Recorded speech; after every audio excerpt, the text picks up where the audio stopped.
Right, we are live. Hey guys, how's it going? Welcome back to the Kiwi Lads channel. We are back for another match of the URC, and it was certainly an upset in the first contest. 35 points to nil in favour of the Stormers over the defending champions. This game, Glasgow Warriors, they are at home. They take on a Sharks side that are missing their Springboks, but certainly aren't missing motivation this year in the URC season. Perhaps after that big Stormers win, they come in with that little bit more added motivation as well. In the front row for the Glasgow Warriors, it will be Jamie Butty alongside Johnny Matthews, and Finlay Richardson slots in as that number 3. In terms of the locking duo, that is a name and a half, which I haven't actually tried to pronounce till now. Ogante Beju, it might be. I hope that is somewhere close, but Samuel in the number 5 jersey. I can handle that one. Matt Ferguson at number 6, Rory Darsh 7, and Jack Dempsey slots in as the Glasgow number 8. In the 19 combination, it will be George Horn alongside Dan Lancaster. Midfield, Yule alongside McDowell, then Smith, Kyle Rowe, and Josh Mackay as that number 15. For the Sharks, they, like I said, are missing some of their Springboks from this contest, but still a very decent looking URC team. Martin Zima, Fezembata, and Raya will be the front row. Slabert alongside Marvin Ori in the locking duo with Pepsi Buthelezi, Emmanuel Tichuka, and Vincent Tichuka making up that loose forward trio. That is a pretty dangerous one, but they have to be on their A game up against Ferguson, Darge, and Dempsey for this match. Brodia alongside Jaden Hendricks are slotting in as the number 10. Francois Pinta and in the midfield. Christy Grobela from the sevens out on the left.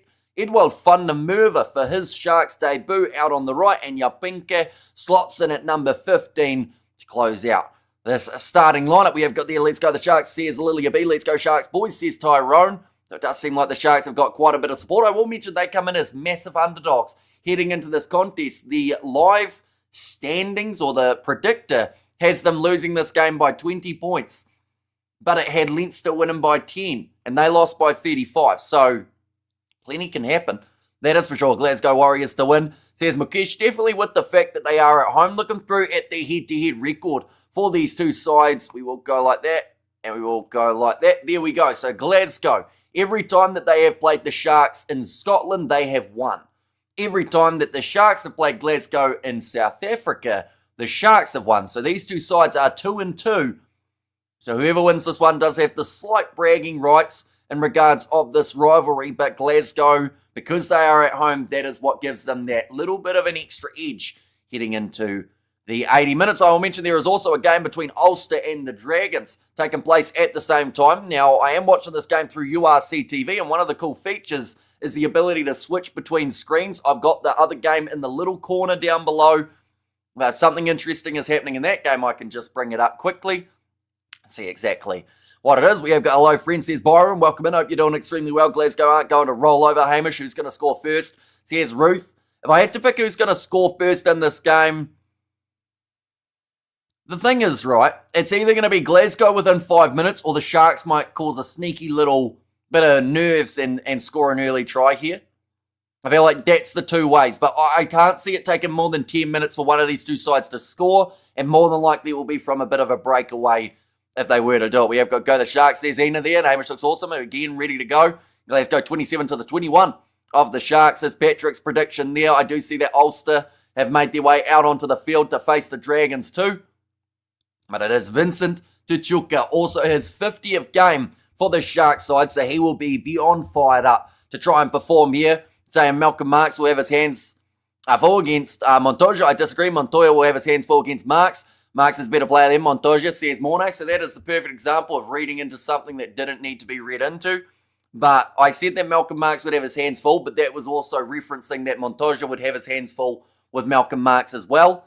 But I assume there would be one sentence in a whole video that someone would try and take out of, like, kind of the situation and try and blow up. It's a little bit similar to the one that I said near the end of the Australia-New Zealand one, how I said that Australia, you know, had that forward pass at the end of their last game being called, they wouldn't have had 2 extra bonus points and wouldn't sit first in the overall standings. But they are showing Marvin Ori there for the Sharks. Glasgow making their way out of the tunnel.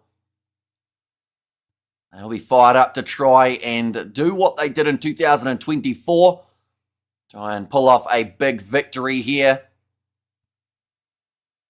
However, I feel tired for you, for your part, Hamish. When you do rest, thank you, we appreciate you. Says SC Jones. So yeah, we are going to have this live stream, and then we've got a little bit of a break before the next one, so that will probably be when we do get a little bit of rest. They're saying there about it's only the second home game. Right, I'm going to go out of picture-in-picture mode because it seems like the URC TV app doesn't actually like that too much. So we'll start with just the Sharks, but keep score updates coming through of that one as well. But, of course, if you haven't already, be sure to let me know your score predictions for this one. Glasgow, great city for a night out, says Patrick there. Yeah, it does look like the crowd have certainly shown up for this game as well, which is always fantastic to see. And that home support is there for a side.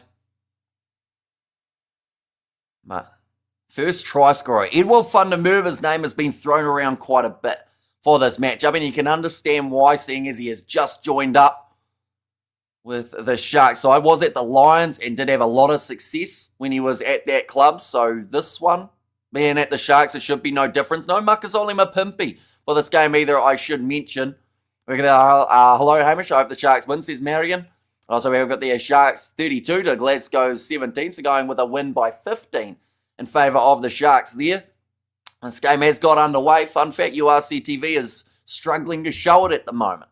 They did drop the broadcasting of it on TVNZ here in New Zealand, but it seems like maybe they're having a few technical difficulties with the URC website. And at the moment, we've got a black screen, but we will, of course, keep the scoreboard updated as we go. But yeah, it will be an intriguing contest. Like I said, Glasgow have won every time that they've played at home up against the Sharks. I want to make it no different here. Still a very strong backline for the Glasgow Warriors. And still a very black screen.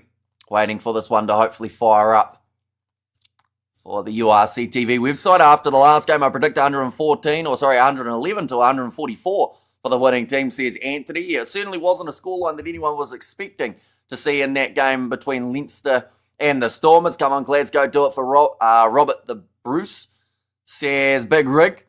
What do you think of the Stormers' first games of the URC?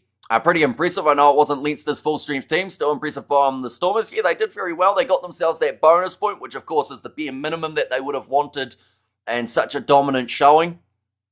But yeah, no, they'll be happy enough with what they were able to do. 28-26 is the score prediction from Ruth. We are still waiting for the coverage to pick up on URC TV. I mentioned about it before, how it went to a black screen, and now it is stuck that way. If the ABs lose later, are you going to do going to post a picture in a Fuff Speedo? I am not, because that would hurt your eyeballs, I would think. I don't know who Robert the Bruce is, do you, Hamish? No idea.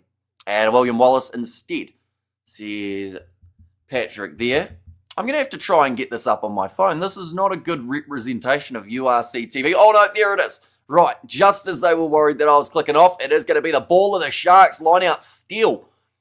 Sitting about 30 metres out from their line with the possession in the hands of Emmanuel Tichuka. But yeah, I don't know whether or not that was just my side or whether that was actually everywhere we're having technical difficulties with URC TV. Now going off to the left-hand side, little grubber attempted in behind. He was the King of Scotland and they won the war. Says Big Rick. Now we have got the hello, Hamish. What is your tie-up with Vic and Vern? What is my tie-up? My tie-up. As in, like, how do I know them? Is that the question, Sean? We have got there Fast Speedo, definitely not Hamish. You need long blonde hair, says Ruth. That is a good kick in behind from George Horn. Normally one of the more prominent players for the Glasgow Warriors, as well as for Scotland when he does eventually get those opportunities. But yeah, going for that kick in behind. A couple of early steals for either side in this match. Yapinke, though, big task for him in that number 15 jersey, rather than playing out on the wing due to that Edward van der Merwe signing. Glasgow now with the line-out throw, Johnny Matthews. Man, to put this one in, nicely taken by Glasgow as they look for the rolling maul. Looked like the Sharks were trying to steal it early. Jamie Barty. Still 25 metres from the try line. Now, off to the left-hand side. Another advantage. This time it is going to be for the offside line, going up a little bit too quickly there for the Sharks. Now, little grubber. Oh, in fact, it's going to be the cross kick in the air. It's gone into the hands of Glasgow, but dropped down. Yes, Hamish, how do you know them? Just through YouTube. I've no relation to them whatsoever, but yeah, just pretty much from YouTube. We've done a few videos with them, and probably the channel that I talk to the most in terms of like any sort of YouTubers. Will Hamish hit 100k subscribers this year? Probably not. I don't think. I'd say that if we get to 80, we would have been doing pretty well.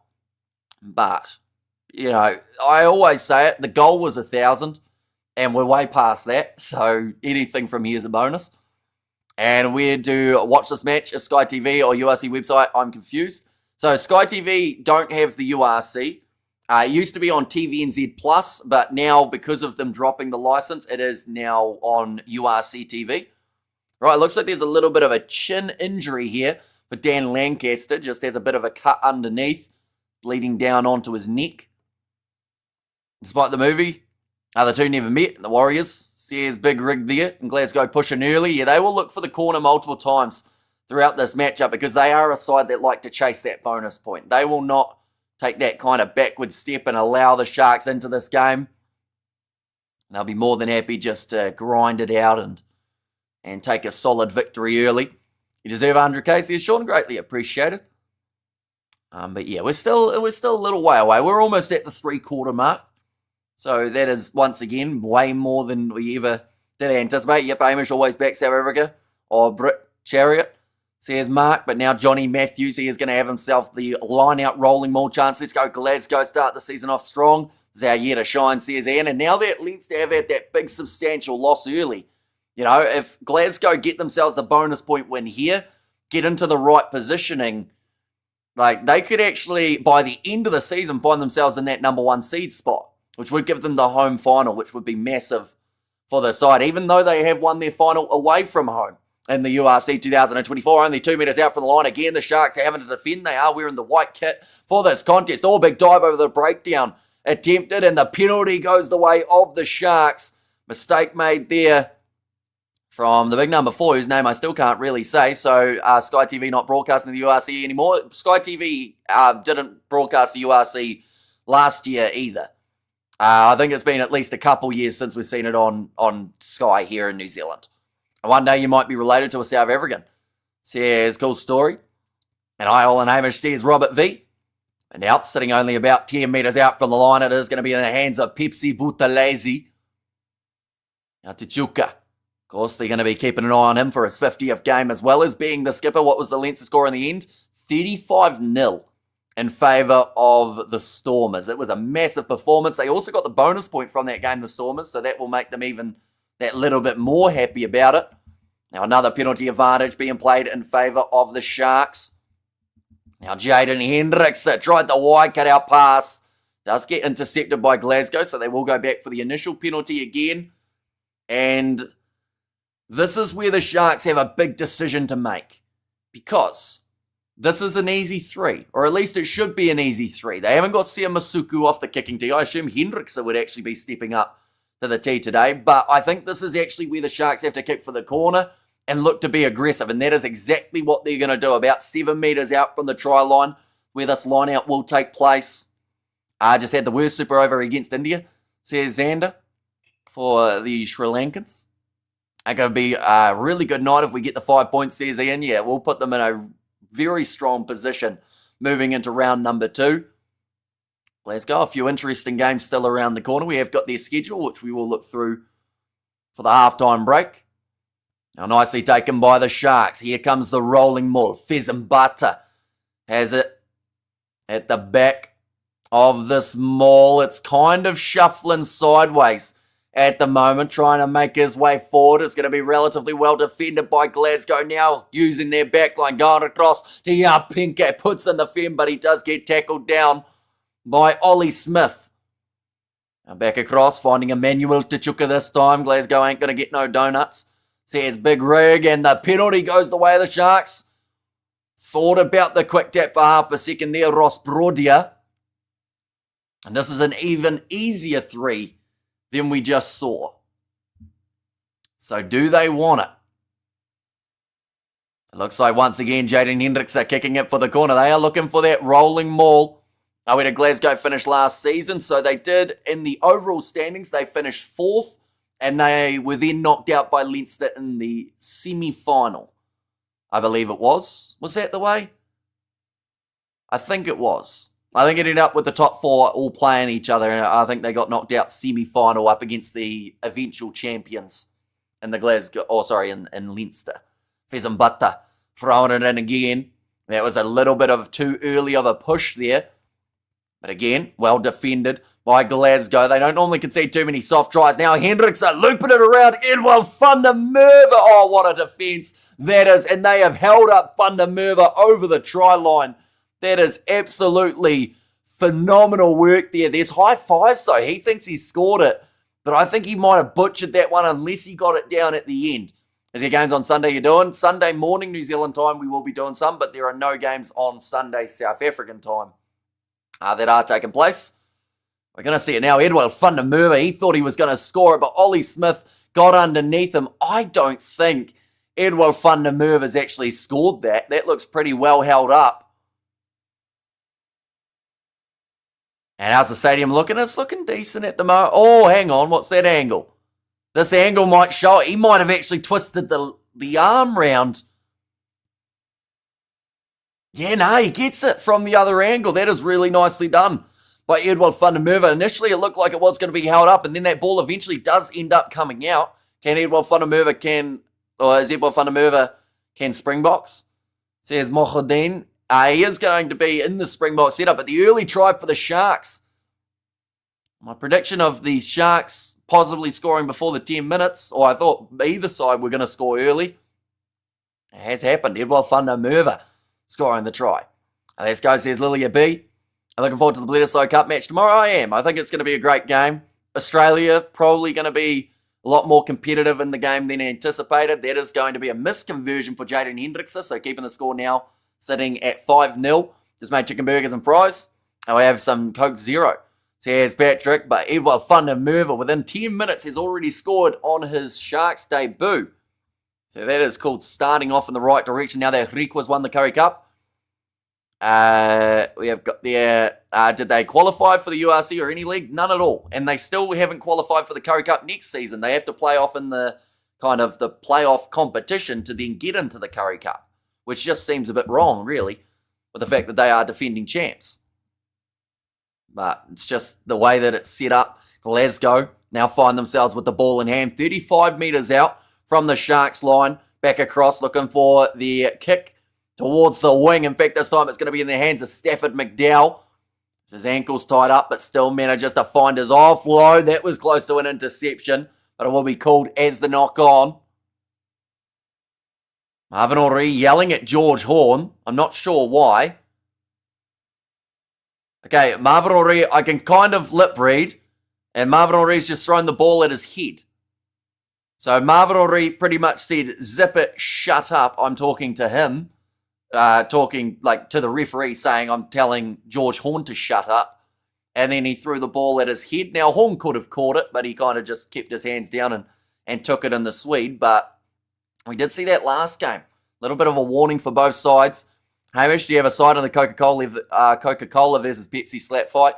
You don't want to know my side, Big Rig, because it would cause even more controversy than picking a side.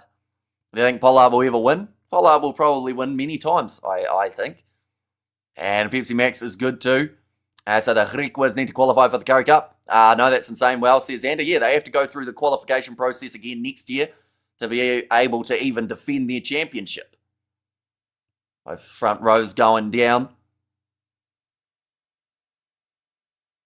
Just saying there about that change. Hastings coming into the side. It was a nice cross kick initially.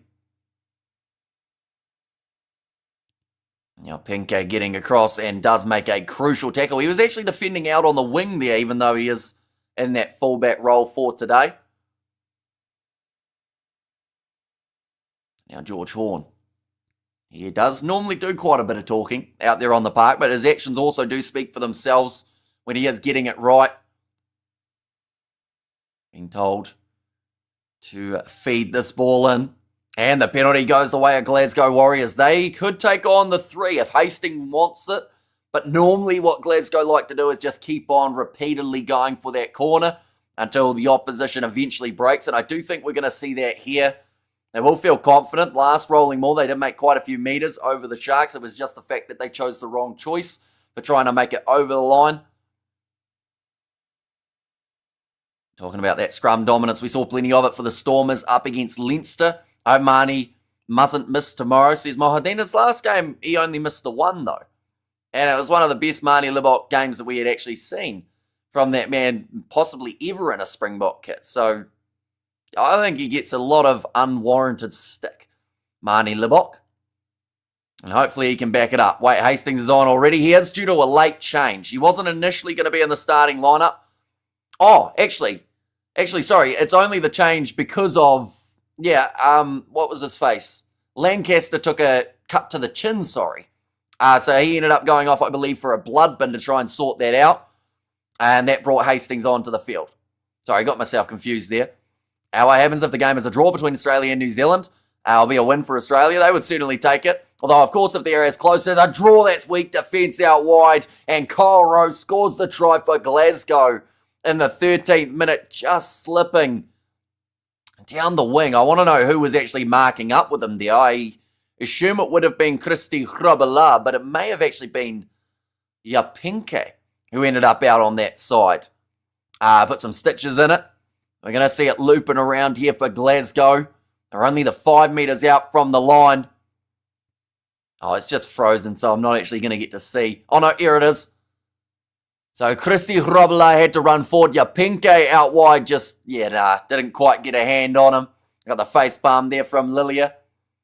Glasgow with that big claymore, says Big Rig. More like a win for the Box and the Pumas, says Big Rig. Do you know if Nas Botha is coaching Libok? I'm not actually too sure who's in charge of Libok's kicking at the moment in terms of who is helping him out. But something's going right for that man at the moment. Tossing Sharks like a caber. I've been a part of an event that had a caber toss. Way back when I was at primary school, they had like a Scottish Heritage Games here. And my job was to put in a tug-of-war team that everyone would fear. And we ended up winning the tug-of-war competition. Now, at that point, I was probably weighing about 30 kgs if I was lucky. I was not a heavy bloke. But I managed to put together what was the absolute dream team. And, we won the tug-of-war. But they did have caber toss and whatnot. Right, the conversion has gone over from Glasgow. Looks like now making his way back out on the field, Dan Lancaster. So he's managed to get all stitched up. As Grant playing tomorrow, says Mohadeen. He is off the bench, Grant Williams, for the upcoming contest. Now Jaden Hendricks are kicking this one off for the Sharks. After 15 minutes, this game even way more competitive than we saw between the Stormers and Leinster, only because the underdog have actually scored points, so have the favourite. Now kicking towards the touchline, Stafford McDowell does get it out. That's a good solid kick. Yapinke does decide against going quickly. It will be down towards the halfway line.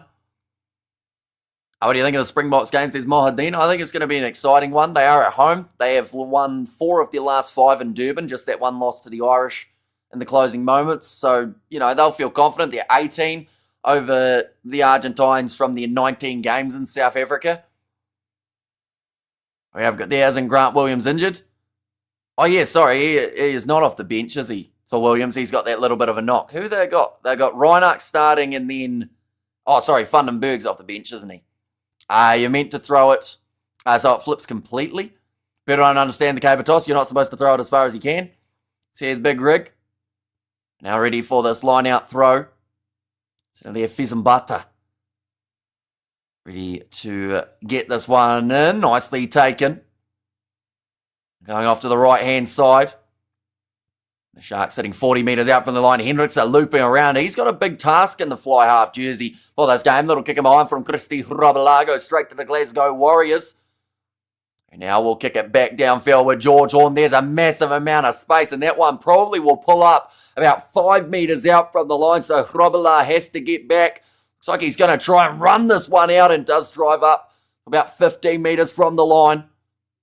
Brodia looking for his kicking option. Instead, looks like he's going to go to Fezambata first. It will just take that collision. We have got there. Hamish, has sports betting ever intrigued you? Seems like you have a head for it. There are big bettors in the USA, says Xander. If I'm honest, not really. Like, I think that I've seen enough lives ruined from people making stupid decisions when it comes to gambling that I don't see the benefit. Yes, you can make money if you get it right, but you also can ruin your life if you make the wrong decisions. And of course they say, $1 here and there is not bad, but that normally turns into 10 to 50 to 100. And yeah, it's just not for me. Like, I'll tell you what the odds are, but I'm not one to actually back anything. Are your friends coming on tomorrow? No, it'll just be me for the day. Gambling has kind of broken modern sports, sadly, says Big Rick. Yeah, like the amount of people who now can't watch a game of rugby or anything without it being ruined for them because they've put a bet on it is massive. Like, some people can't enjoy the sport for what it is because they've got too much on the line for what happens out there. And sport's too unpredictable. That's 17 minutes through at the moment, currently sitting 7 points to 5 in favour of the Glasgow Warriors. I will mention I've got like $1 in my TAB account. That's just so that I can watch sport through it, because they make it, if you've got 0, you can't. And like, they'll try and chuck me a bonus bet, but I normally just throw that away. Normally waste it on some 50-leg multi. Gonna enjoy a little bit, or gotta enjoy a little bit now and then though, says Tyrone. I mean, if that's your thing, it's like people who go to the casino, isn't it? Like, people enjoy that thrill of having a chance of losing their money or perhaps winning it. And Glasgow are 14 and Ulster 7. Yes, a high-scoring game in that department as well. It's now going to be the Glasgow Warriors with the scrum about, I'd say, 15 metres out from the line. And this is where we're probably going to see either the pick and go off the back from Jack Dempsey or perhaps going out to that left wing side. There is a massive amount of danger. That is going to be the penalty going the way of Glasgow. Once again, easy 3 if they want it, but neither of these sides are backing themselves to get the 3s here today. They have instead decided to go for the corner. Bro, you shaved your head, says Ghosty. I have, but that is because I did lose a forfeit. And we had a light goal, which I obviously now know was too low, going for the 2,000. And sorry, Ulster Game, says Johan. Responsible gambling, put your car on the line in round 1. And only in round 2, put your house on the line. Says Xander there. The thing is, you've got the laughing face, but people do that. They win big and then they go, oh, well, I'll put everything I own on something. The amount of times that people have backed the All Blacks to win lately anyway, and, you hear of people losing $10,000 because they decide to back the ABs. That's going to be another penalty on the way of Glasgow. So Sharks did well to survive that little bit of attack just to now end up in that exact same position. And more than likely, they will have to repeat that result if they do want to avoid, with the tries scored. See there, Johnny Matthews just locking over the ball. He was not going to be moving once he was on the possession. I see your haircut is slowly growing back. Very slow, I might say, says Monet Lagrange. So what would you say is the average millimetre of hair growth per hair or per day that you were looking for, Mornay, compared to what I am growing? Because when it was as short as it is, it's going to take a little while. Like, it's only been probably about 9 days. In fact, it's only been 8 days since I did get that haircut, and she was a pretty short buzz. Going off to the left-hand side. Sitting about 7 metres out. Look on your arm. Does he get on the ball? No, not quite. You're my inspiration, says Mohadeen. Well, hopefully you have been enjoying the coverage. And I think that people do enjoy the random fun facts that get thrown in. Oh, that's a loose ball, and your Pinke manages to claim it. So hopefully you've learned a lot about food, Mohadeen, throughout these late-night live streams. Glasgow resting Lions players. Yeah, they haven't got Tui Pilotu. They haven't got Graham, but that is because of, Darcy Graham not even there anyway. But the 4-pack, I don't think they've got a massive amount of guys missing here, Glasgow. Maybe only about 3 or 4. My grandpa wasted thousands on the horses, feeding my family to this day and away. Says cool story. And also, cool night, Wendy, says Ruth. And there as well. But again, we're going to see Glasgow looking for the corner. Here looks great, Hamish. See Lilia there. Johnny Matthews. Ready to throw this one in. Someone called it a Max Jorgensen cut, which is actually kind of true. He has got the buzz cut at the moment rather than the longer hair. Now, nicely taken. Glasgow this time. Getting that rolling maul, marching forward. Johnny Matthews, he is in control at the back. This one will be hard to stop. That is very close. Looks over the line, or at least right on it. And referee cannot see a grounding, so they are going to be checking this one. He just stopped the watch. I started watching from the World Cup 2023, says Mohadeen. And their sports betting ads are getting out of hand. They're screaming non-stop to take their bets, says Xander. Yeah, and to be fair, they go, oh, we'll give you $100 free if you sign up now. So it's pretty much, yeah, they're trying to get people. I said hi to Rassi Erasmus this week, says Joshua. Did he say hi back? Oh. Okay, the try is good for Johnny Matthews, and Glasgow now take the lead 12 points to 7, so extending it to the 7 points with a kick to come. And my cousin lost all his money on gambling addiction before ending up in prison. But thankfully, he turned it around. He just got married a few months ago, says Big Rig. And also that's sad. Happens to many, unfortunately, says Lilia B. Now George Horn, ready to take this kick. You could argue that both halfbacks are taking the kicks today because Jaden Hendrickson normally playing in that 9 jersey, but is it fly half, first 5 for this game? Oh, hang on, the TMO's now checking something. How can they check it, say it's good, and then now check something else? It just seems a little bit weird. Like, surely the TMO should have just done its job the first time, right? When it initially said it was fine. So now they're checking the line out to see whether or not there is the player in front of the man coming down. You know, see, that's one law that I always struggle to know whether or not they're going to penalise it. We've got Lilia needs some New Zealand sausage, says Luke. TMO is going to end up with angry minute and skirts at his door. Yeah, so they're saying about whether or not the access was blocked off in that line out. But once again, it just depends on what they are going to be calling here. So they're saying if they get one of their players slightly nudged in, they're going to call them as in front. So we ended up with accidental obstruction if that is the case. We have there. I'm watching Quins versus Bath at the moment, and looks better than this game sounds. 17-14 at halftime, says Bleshin. No try for Johnny Matthews. That one's cancelled out, ladies and gentlemen. Tell you what, those rolling mauls are going to be one that they have to really work out, aren't they?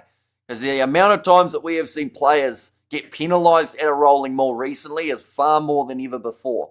And hey, says Cameron, welcome in. And we have there what happened with Leinster. I'm so shocked, says Cameron. Yeah, they certainly did not play their best game of rugby, that is for sure. I've got there, yeah, he said hi. I think he came over to check we weren't the Lost Pumas, says Joshua there. Now Jaden Hendrickson, he will be able to kick this one towards the touchline. Not a fan of TMO declining try so late. Definitely not when they initially said, yep, all good, got a grounding, you may kick at the post. To then go, hang on, no you can't. But, yeah. We have got there, your hair will look much better in a month's time. Your haircut is very short by the looks of it, says Mornay Lagrange. That is true. It is quite short, mainly because I cut it. But now, line out throw here for the Sharks. Jaden Hendrickson going for the kick across field. And Lucanio, I'm going up for this one. Going to be nicely taken. They are back to 7 points to 5 on the scoreboard at the moment.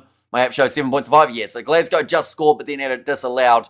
So I did cut back to the 7. We have got there. If the Stormers can play like that without their mainstream box, I'm excited to see what they can do. Their full strength. Oh, Edward van der Merwe. A little bit of a mistake there from the man who did score earlier on for the Sharks, but manages to regather and run it back out to the 10-metre line. So more here than me, says Patrick there.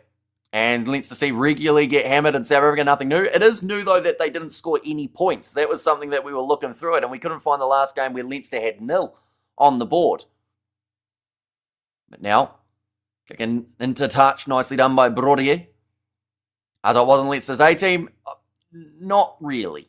They were missing a lot of Irish internationals, but it was still a good enough side to be regarded as favourites when it came to the betting odds and everything along those lines.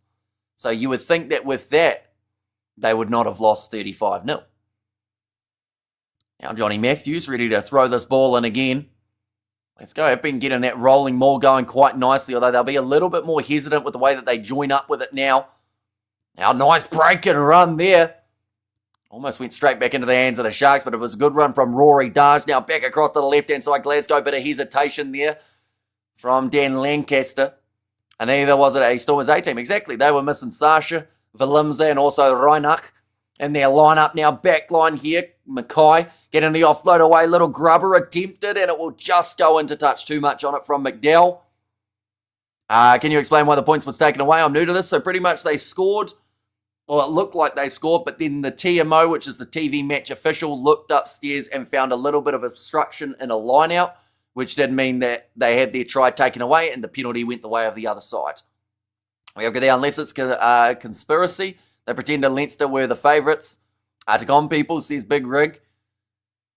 Yeah, I mean, the thing is, it's still the case of Leinster haven't won in South Africa and South Africa haven't won in Ireland for those URC games when it came to those two teams playing off. Glasgow have not lost at home. Sharks have not lost at home. It seems to be the trend at the moment for the URC is pretty much that is the way that it sits. Every once in a while, someone will cause that upset away from home, but most of the time, if you're at home, you've got a pretty good shot of being able to win, which is why I thought it would be more 50-50 in terms of the odds. We have got their Big Rigs. I usually do that. But only people in the know would have backed the Stormers. Says Cameron Kay, that looks close, but Johnny Matthews this time. And by the sounds of it, they're going upstairs again, are they? No, it's going to be the try this time awarded for the Glasgow Warriors. Or at least it does seem that way. All right, decision now to be made. TMO's checking this one as well. Well done, Glasgow. Well done, maybe. It's not confirmed as of yet. About time? Not yet. We've got to wait. Johnny Matthews. He's already had one disallowed try here. Seems like he might have another one on the cards too. TMO running over. Well, TMO's not running anywhere. He's in his box. But the referee running over to see it on the big screen here for Johnny Matthews. Checking whether or not it is held up in this scenario. I met Jamie Roberts one night and he was massive, but I'm only 1.8. Says Fleshin.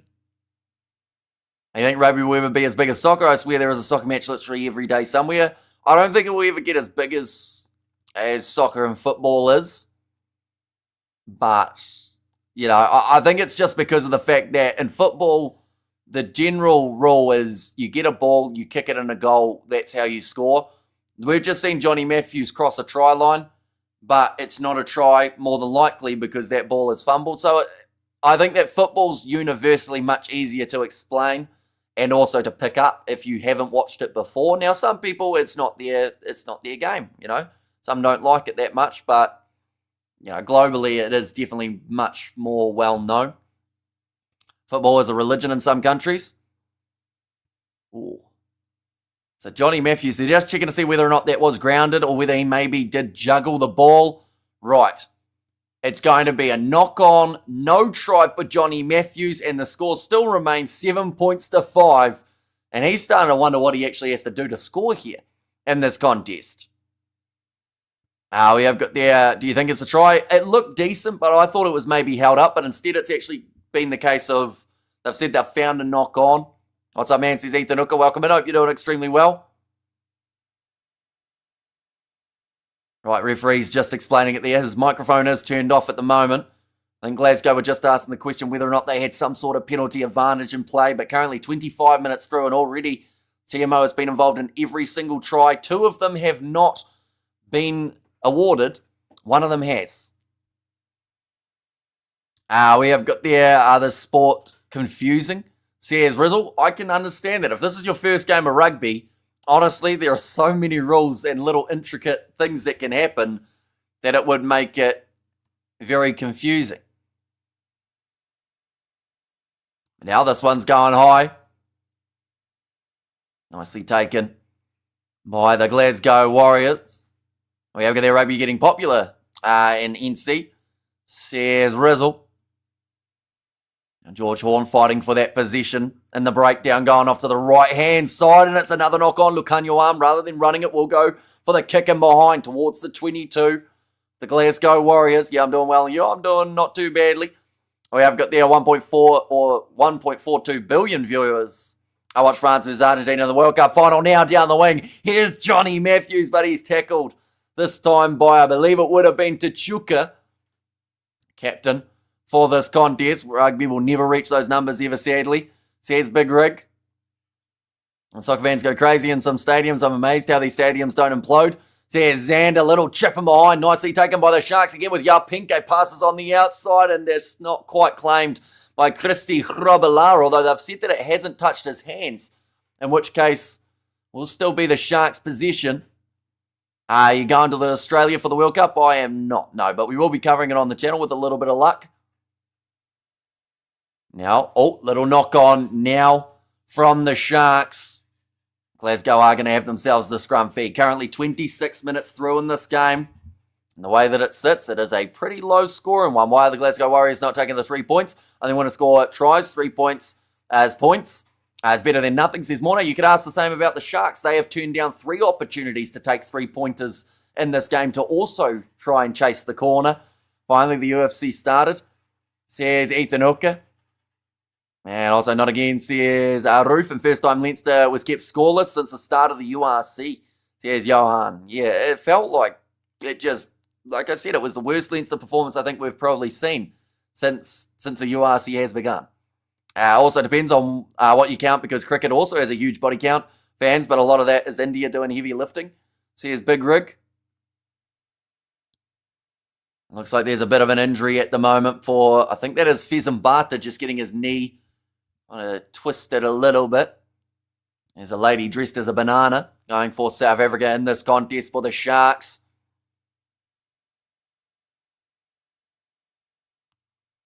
He is back up on his feet. Johnny Matthews having a conversation with the referee. He's probably asking, is there any other way that I can have a try disallowed? An obstruction as well as a knock-on.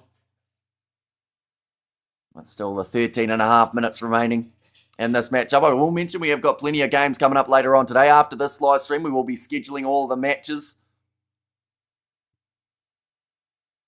Have a good evening, Lilia B, says Luke. That was a very short conversation, wasn't it?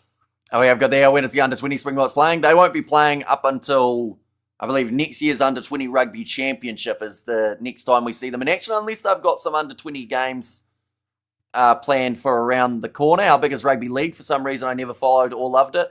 It's big in Australia and relatively big in England. For a couple of the Pacific Island nations, it is their main sport. But yeah, it's growing in New Zealand. More people are going to rugby league than union, it seems, in recent times. Now going off to the left-hand side, little grubber attempted in behind from McDowell again, gets it into the 22. That's a really awkward rolling ball. It's just going to keep on going, and it never stopped rolling. And damn what happened, Leinster, says Yeti there. Watching live while I'm at a party, says Minecraft Pixels. Well, hopefully the party is going well. Although if you're on your phone listening to me, maybe it's not the greatest one you've ever been to. This game feels like Glasgow versus the referees more than the Sharks. Now around the halfway line, it is going to be the chance for the Sharks to get a scrum going. They haven't had a huge amount of possession inside of Glasgow's half just in recent times. That doesn't mean that they can't build into this game a little bit more, perhaps even get themselves a bit of a lead growing towards halftime with the amount of disallowed tries that Glasgow have had already. It is 1 try apiece. 4 tries in this competition gets you the bonus point. And that is exactly what both of these sides will be chasing for this matchup. Now ready for the scrum. Now I'm South African. Rugby first, says Minecraft. And that one's gone in. Now, this one's moving. It's going to be available, and the penalty does go the way of the Sharks. Now breaking off the back. Nice sniping run. Oh, but he's almost knocked it on there, Brody. Actually regathered his own. The weirdest rugby version is Aussie rules. I literally have no idea what's going on in that sport. Looks like a fusion of rugby and soccer. Says Ander. It is an intriguing one. Even after following it for a while, you still feel like you don't know the rules completely. But, you know, it's quite successful. In Australia, you see big full stadiums watching those games. Always like union more than league. The only thing I find weird about rugby league is a try's only 4 points. Says Ethan Hooker. Yeah, I guess it's a little bit different. Like, the tries never used to be 5 in rugby. In fact, way back in the day, it used to be that you didn't even get points for a try, wasn't it? It was just that you got to have a try at converting to give you a point in the game. But does the WAR's attendance amount to more than the NPC or Super Rugby's attendance at NPCs? Tricky one to compare because of course, multiple locations. But, you know, the Warriors, I think that Mount Smart's normally close to sold out. We'll go one moment. Warriors NRL home game attendance. I don't know whether or not that will come up with anything. This year, the Warriors have gone to another level. Total attendance for home games was 304,581, average of 25,300 per game. So that's quite high. I don't think there's many Super Rugby teams that are getting that kind of number, except for maybe the ones who made it to the playoffs. Did you see Hawks picked up an injury? I did. I don't know what the extent of the injury is as of yet. People are calling it a little bit of an interesting choice. If there is some sort of non-injury going on, but I think he is injured. And it's understandable because he's played a lot of minutes throughout recent times. I see Australian rules football. Another penalty going against the Sharks here. I'll kick it into touch. So a try was 0 points. I always thought try was try because you got 3 points. Says Xander. And Rugby for Girls says Big Rig. Let's just stay at home too. Yeah, they didn't quite have the best performance. I'll go with, actually, we'll go Blues home Super Rugby attendance maybe, because they've got one of the biggest stadiums, don't they? So hopefully that would tell us, although I think that it might be harder to find Super Rugby attendance. Yeah, it doesn't look that easy straight from the get-go. Oh, going short side here. The Glasgow Warriors sitting 10 metres out from the line. George Horn across to the left-hand side, trying to bump off on Pinke. Now 9 minutes remaining in the half in a good position on the field. It's a targeting game at Loftus against the Bulls. Now going off to the left. Mackay, the wide cutout pass. Awkward bouncy ball, but beautifully handled by, I think it was Jack Dempsey. Back across to the right.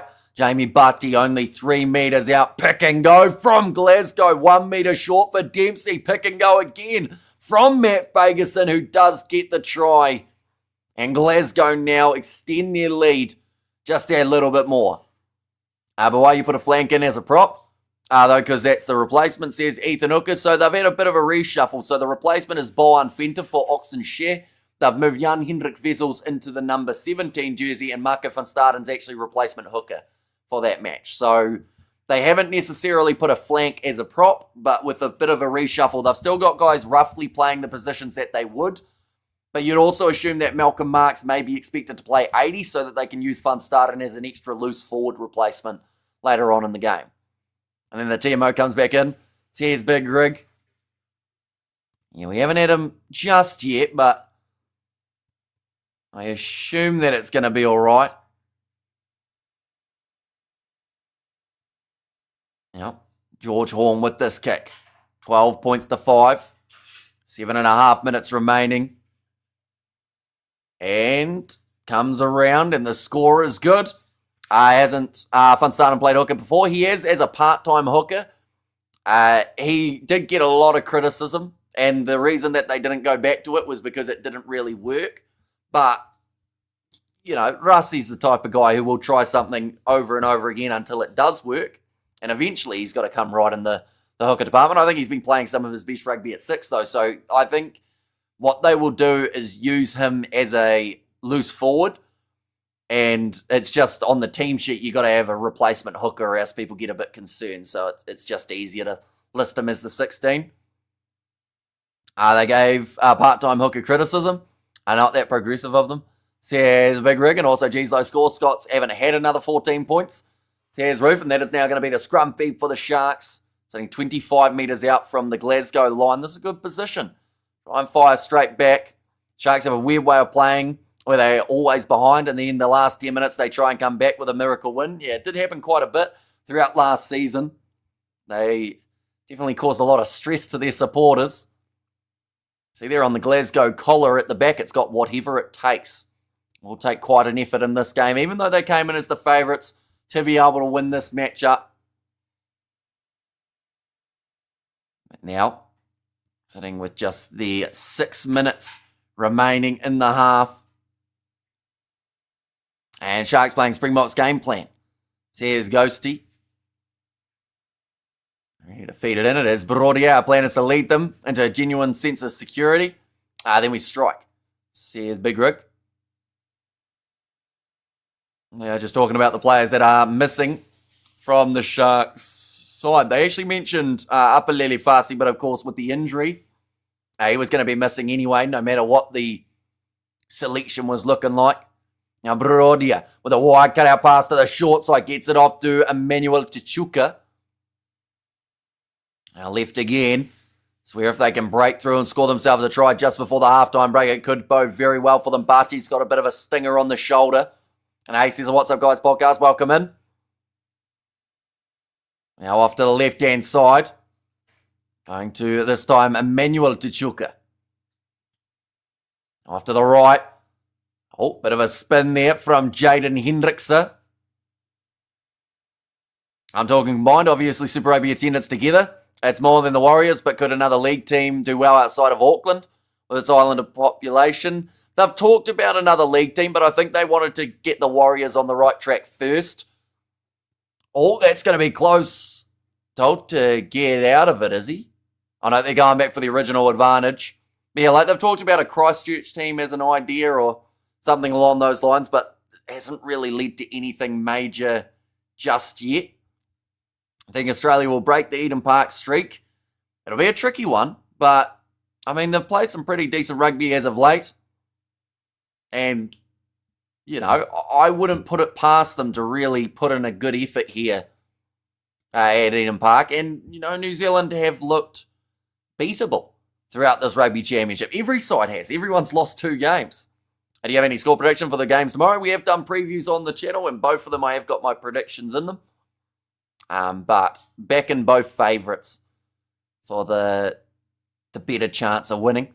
Have you ever considered joining Sky Sports as a commentator? Not really.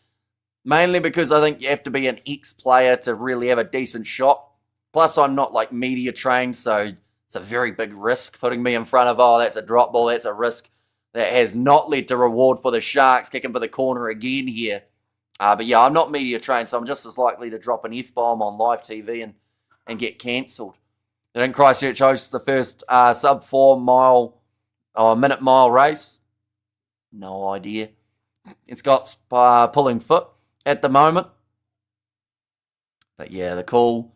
They were going to Emmanuel Tichuka on the short side, but I don't think he realised he was going to the short side until relatively late. It means that Glasgow can survive again now. Now we have there. No, unfortunately, Lions but this game is just not there. So yeah, it's Ghosty Gaming. Which coach is going to be shouting at halftime? I think that, you know, Glasgow, if they lead by 9 points going into the second half, they'll be happy enough with where they are, but they will know that the job is not done.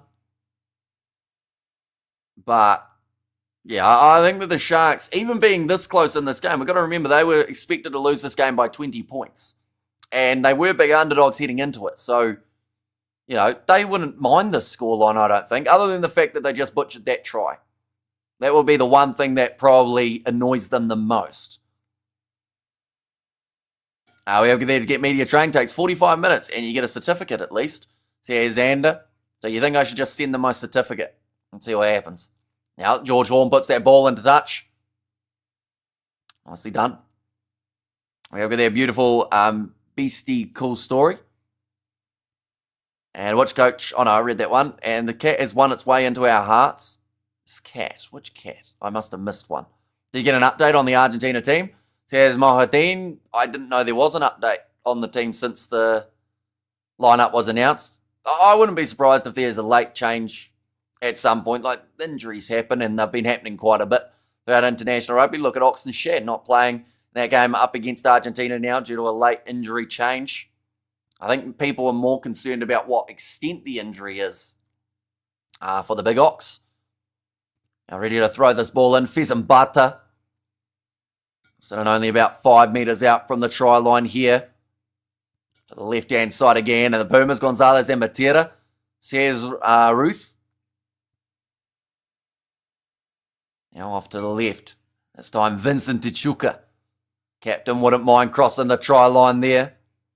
He would have to do it relatively soon. Only the 50 seconds remaining. Edwin van der Merwe breaks through. That's a brilliant tackle from Johnny Matthews, whose fingertips held him back and stopped Emmanuel, or in fact that time it was Edwin van der Merwe, from getting through. Now this time Emmanuel Tichuca still 5 metres out from the try line. And just the 5 metres out, Brodia. On back across to the left, Martin Zema. Spent a bit of time at the Bulls, but now finds himself at the Sharks for the season. Where is this being played? It is being played in Glasgow. Pick and go. And that will be the try for Vincent Tichuca, who manages to score it. It'll be interesting if Sky created a separate channel showing chat and yourself commentating. Says Studs Race. Well, I'm actually... I get because of the broadcasting, but I'm surprised they don't do more of the kind of watch-along type of thing. I know that for Super Rugby last year or the year prior, they did one watch-along where they had a couple weeks rugby players. And they did it once, and that was it. They just stopped after one match, which was a bit of a shame. I assumed that that was something that, you know, had they stuck at it, it might have actually done quite well. But that one has gone over. Sharks now making the score 14 points to 12. Hang on. Okay, never mind. There was half a second there where Jaden Hendrickson got told to stop running. Watch the captain's injury. Ox didn't look very injured. Yeah. And that is where, if he isn't injured, that some people get a little bit annoyed with Rusty. That is going to be halftime. They were just checking for the halftime clock. But yeah, if he's made the change just for the sake of... Someone said he's trying to trauma dump on the team and trying to make them stressed in these scenarios so that they're trained up for the unexpected. But... you know, it's not really the right thing to do, I wouldn't think. So hopefully it is an injury. Well, it sounds bad to say hopefully it's an injury, but I hope it's not just, you know, doing it for the sake of it. I think me and Hamish can speak one language here, I think. Says, cool story. However, they're definitely a better game than Leinster, says Big Rig. They make this conversion, the Sharks are in the lead. Not quite. They are 14 points to 12 down at halftime. And we have got there, as at the score, this is the score, 14 points to 12 at halftime. And Carreras, says Ruth. But yeah, close game between these two sides. But Ox is a big blow to lose for the Springboks, so I thought you would do that. As in like a video on it? Or just in general? Shaming up for a good second half. Sharks front row work. I might pay off, same as the Stormers. Says Studs Rays. Yeah, we haven't seen a huge amount of massive pushes in the scrums as of yet, have we? But I do think that they're still going to be competitive enough. They could go either way at scrum time. And 14 points to 12 at halftime is a good score. One-sided games are not fun, says Ander. Yeah, and we've had a few one-sided affairs throughout recent times. But yeah, I like the fact that this one looks a lot closer. And, you know, it is honestly anyone's for the taking. In terms of the odds, at the moment, the Sharks are $6.50 underdogs heading into this matchup. We have got the, I thought you would do a video about it, says Ethan Hooker. Or it's more that I had a preview going out only about 6 hours later. And so I was like, nah, it's all right. Well, we won't worry. Plus, we will be doing a big build-up, so I can just tell you guys anyway on there. A great idea, propose it. I hope someone will just invite a creator onto the show, commentators, Squidge 2 cents. Says Eric there. And also, we have got there Glasgow Warriors 27 to the Sharks 26. Says Yarko. And what else we got? We have got there Lilia Ruthless, says Ruth. And Aka Fundamover again. It's a fun to move a Matthew show. An unbelievable try. Ding, ding, ding, Sharks. See Ruth there. But yeah, like I said, the Sharks coming in as the big underdogs. Now they are expected to only lose this game by 13 points rather than the 20. So that is one big bonus in their favour. But very tricky to know who will be the big impact player throughout the second half. Whether or not the Sharks will continue going for the corner or whether they look to make it a little bit closer. URC table now there is only one team that has played, and that is Stormers at the top of the bunch on 5 points. Leinster sitting at the bottom, but that is the only game that we've had on the table as of yet. And not a bad first start by the Sharks. Yeah, probably better than some expected. So I think they'll take it. I don't think they'll be too phased about the way that they've played here, and you know they can move on to that second half and try and get that early try, change the game a little bit. And the Bulls versus Ospreys Saturday. Says Yako, they are playing. And then also the Lions, they have got their game up against Cardiff. That has also taken place on Saturday night for you guys in South Africa. We are not going to be covering those games officially, but we will be doing the watch-along of another game, as well as doing the kind of updates of the scores. 42 for the Bulls, Ospreys 19. Could be the future because it's instant fan engagement, but people hate TV, but TV people hate trying things, says Studs Race. I almost seen Hamish as much as I've seen Kay Burley. I have no idea who that is. Where's Noam Dar? Noam Dar when you need him. I don't know whether or not he'd have the size to be able to play in this pack, although saying that, like those guys who are small and wrestling are normally relatively big. Like he'd be big enough to be a halfback, although I don't think that requirement is that large for these URC teams. But looking through at what is to come for these two sides. For Glasgow, they have got, hang on, we'll go like that. They have got Benetton next week. That will be a crucial game, and it is taking place in Italy. Now, they are doing a little bit of chopping and changing in terms of the location that they are playing. They've got home, then away, then home and away, then home. That game up against the Bulls in 28 days' time, that is going to be a crucial one. 25th of October. And we'll be covering that one on the channel as well. In terms of the Sharks side, they have got another away game up against the Dragons and then Leinster. So 2 out of those 3 games you'd have to call relatively challenging. Now, the Dragons are very hard to predict, so you could say 3 from 3 will be a challenge. But the Sharks then have the home games up against Ulster and the Scarlets. They will want to get into that top 4 yet again like they did last season. Push towards the potential URC title. Nicely balanced. As they say, Hamish, says Ruth, yeah, at the moment, it is anyone's game. Could easily go either way for these two sides. I do think that at this very point in time, Glasgow on attack have looked the more secure team, although they've had 2 disallowed tries, so that could also be kind of taken away there. But I would say if we saw the same as what we saw in the first half, Glasgow would probably win this game. I think the Sharks just need to get to that next gear and not have that handling error at the wrong time. And potentially now that they are within, you know, that kind of pecking order, they may consider going for the 3-pointers rather than calling for the 7s. But then at the same time, if you can get yourself a 5-point away win, that is massive and can put you in a very good position at the end of round number 1. What did you think of the Stormers game? I thought it was a great performance from the Stormers. The thing is, though, the crazy thing about it is the Stormers were still not at their best. You know, quite a few handling errors from them throughout their game, yet they still won 35-0 up against the defending champions. So, you know, they'll take a lot of positives from that game, but at the same time, they won't get complacent, because if they do, they could find themselves losing in the near future. They just have to make sure that they continue building upon what they've done. How would you rate Jaden at 10 so far? He's been all right. I don't think he's done anything that's been absolutely crazy, but then he was never going to, because, you know, he's not really known as that pure pace type of player. So he wasn't going to have a sniping run like you'd see from a Sasha, or, you know, that cross kick like you'd see from a Lebok. It was always going to be the halfback playing 10. And I feel like that's what we've seen, if that makes sense. I do think that Brody has actually done quite well from the 9 jersey, though, for the Sharks. 0, but even with Answer Machine, I think the Springbok 4-pack is still looking stronger than Argentina's one, says Ethan.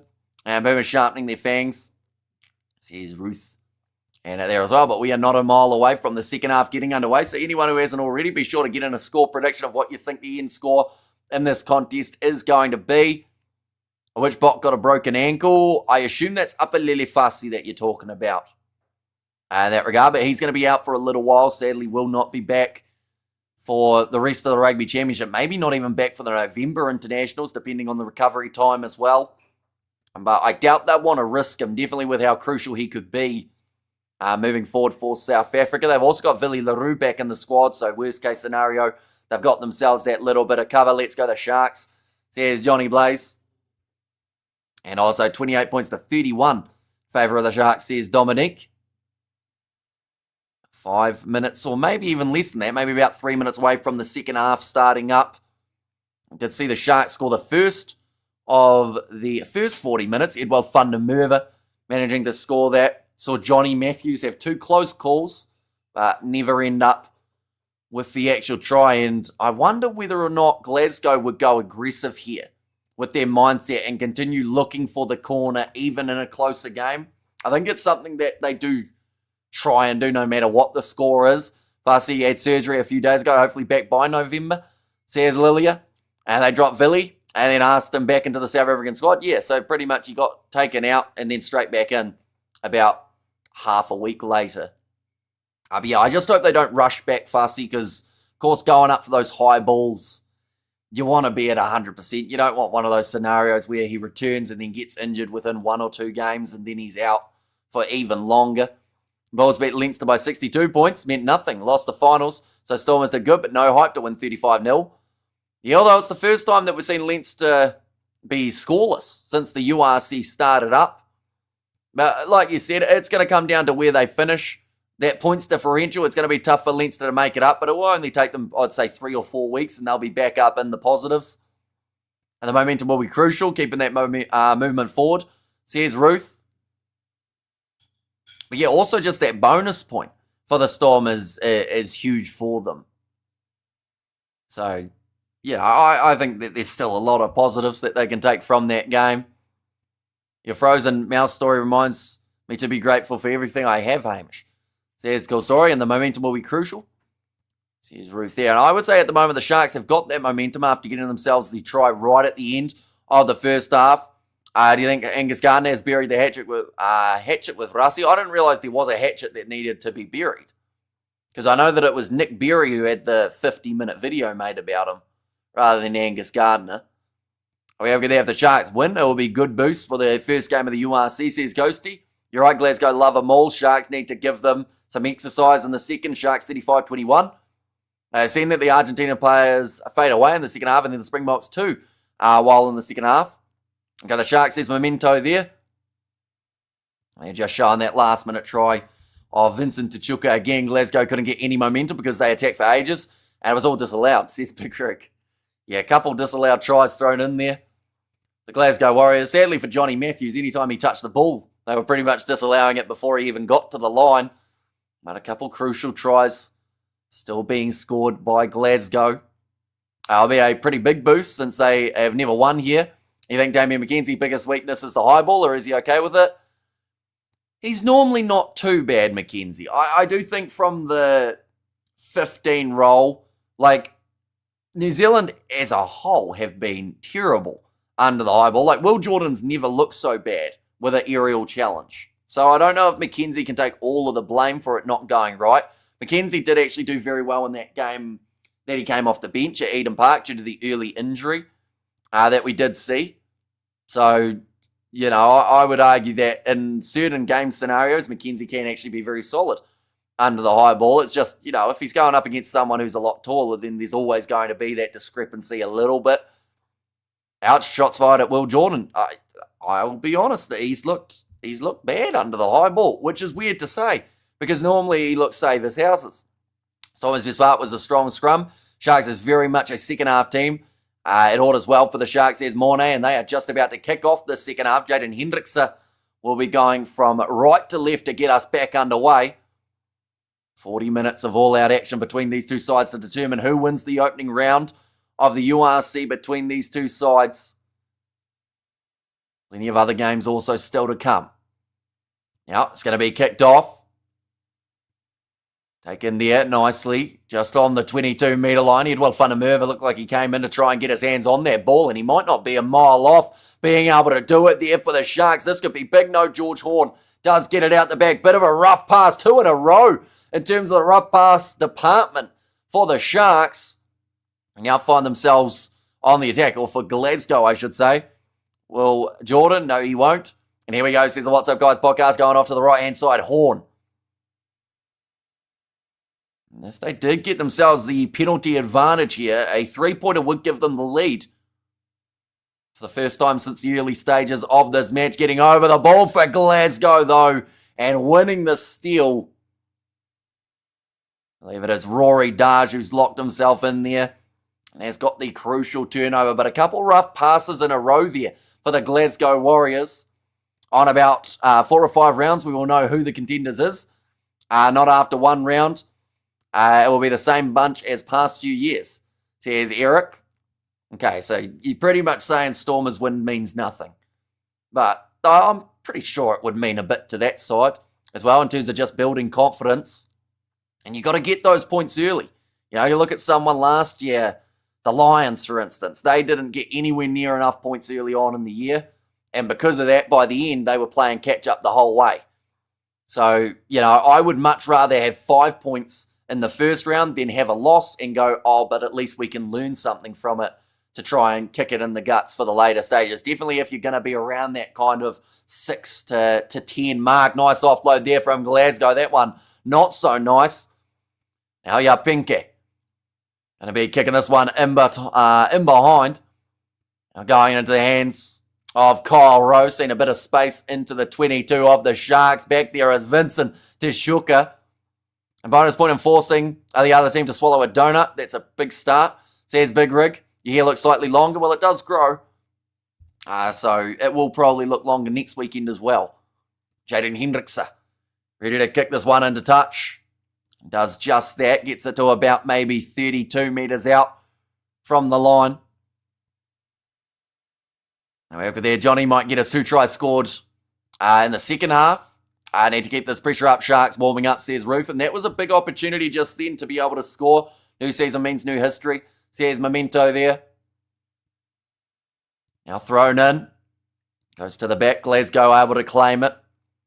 About 40 metres out from the line. Matt Fagerson. Now Horn. This is where they can be dangerous. If that back line starts flying, I all hope as well. Go the Sharks. Sharks win by 7 points. Says Jean there. Yeah, they're well and truly in this fight at the moment against the Glasgow Warriors, who are coming in as the favourites even during the second half. And that is just due to the fact that the Sharks are the away side. They have never won up against the Glasgow Warriors at this home location. Scottish Steel heavy metal. So here's Roof, now 40 metres out. Horn, again looking off to the left-hand side.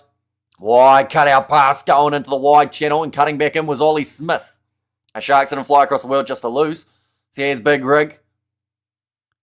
Now 40 metres out. Now another step. Chipped in behind. Kyle Rowe chasing after it. Needed to bounce, and the ball does get it. Now sitting 15 metres from the line, and the penalty goes the way of the Sharks. What is a big statement when you beat a full-strength team away from home. Not at home, we're always the favourites. If this was against Leinster's best team, then yes, it will be impressive. I mean, they beat a side that they came in as underdogs up against. But, yeah, I guess, are you a Stormers supporter, Eric, or do you just hate them out of curiosity? Because it's got to be one of the two, right?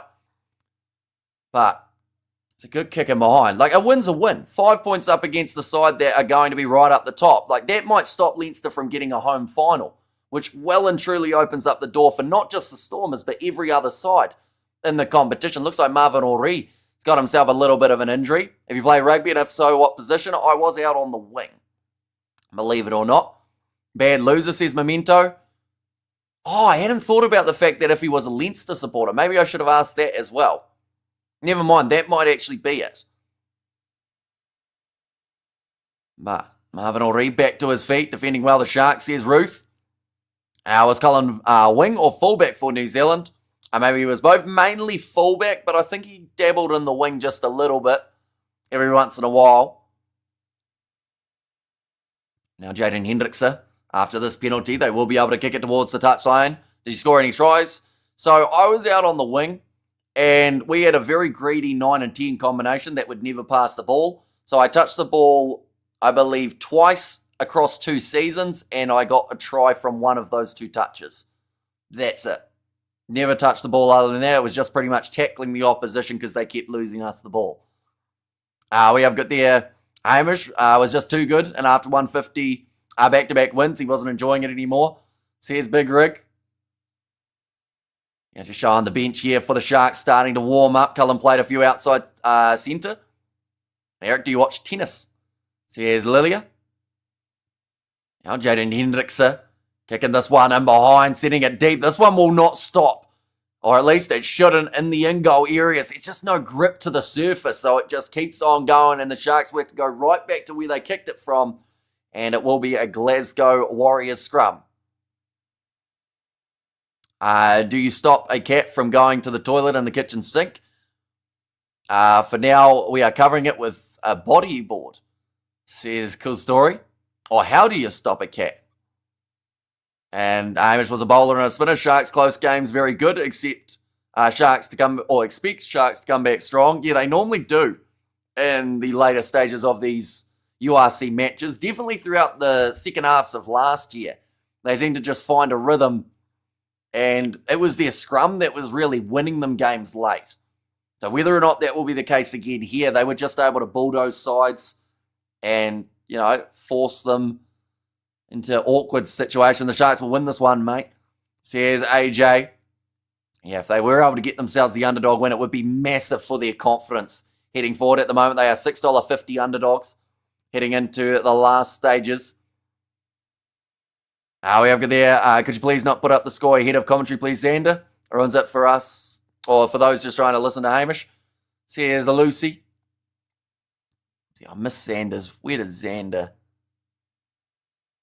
Was it that last try, maybe? We have got there. I do. I thought I'd seen you in a chat on a tennis streamers channel. Says Lilia B. Can you please explain where the kick should land so it won't get back to the opponent's scrum? Says Quandele. Honestly, you don't want to kick deep.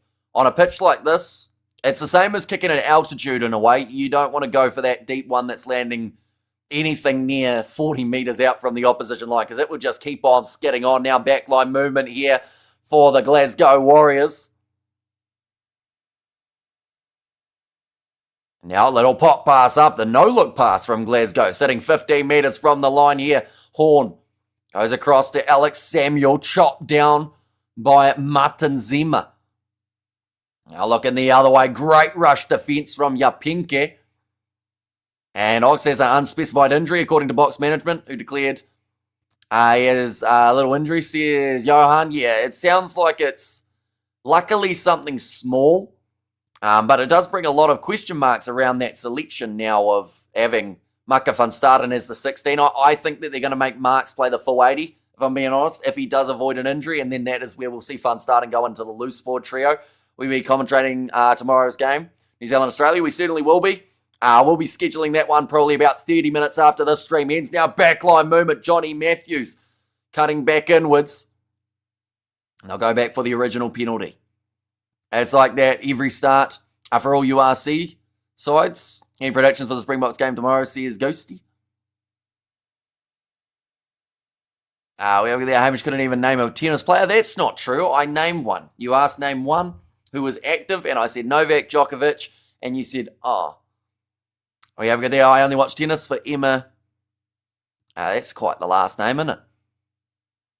We're going to see it, the big shot coming in. I know it was their lifting tackle. They should kick for touch, says Quandele, and that is exactly what Glasgow will do. They will be 5 metres out from the line here. This is where Johnny Matthews, will he get the chance? Do you get much sleep? Not on the weekends. Normally we are pretty much doing all-nighters all the time. Rugby is 100%. Says Kobus. Now ready to throw it in Matthews. He's had 2 disallowed. This one's well set for the rolling maul. Looking for the transition. Are they going to give it to him? They didn't. And it looked like, by the looks of it, Rory Darge will score it. He wasn't letting it go. I think that Matthews was trying to rip it off him. Darge said, no, we're going to get there. And the Glasgow Warriors score themselves another try, their third of the contest now. More a part of the X3 Goats that are past tense now. The new 2 Goats are not so interesting for me, so I'm less there these days. And also we have got there, Xander, I saw 14-12 by you 10 minutes ago. Maybe delay on my side, no idea. Says Lucy. Yeah, Johnny Matthews, he wanted that ball, and he couldn't get it. And I'm from the Bulls. Says Cobus there, and they are going to be playing tomorrow up against the Ospreys. We're going to be providing updates for that one during the Women's World Cup bronze final between New Zealand and France. But George Horn now getting ready to take this one. Hamish is a true cricket fan. 5-day straight commentator, only breaks for lunch and pee, says Anthony. And Horn gets it over too, so that extends the lead now. 21 points to 12, still with 30 minutes remaining. And it has been talked about that the Sharks normally finish matches a little bit better. And just getting it over, Rory Darge. The Sharks, they did seem like it was going to be a bit tricky to be able to stop it. Cummings has made his way onto the field for Samuel, and Brown is out there too. And Requas were superb. It's good for the Bulls. Says Cobus, yeah, they should be able to get themselves a nice victory over the Ospreys, although it's hard to underestimate that team. Sorry, Hamish, did you get my outside centre versus wing question? I must have missed it, I would say. Oh, big collision there, ya pinky. Takes it very nicely. Now, Jaden Hendricks, a little bit of hesitation there in the midfield from Emmanuel Tishuka.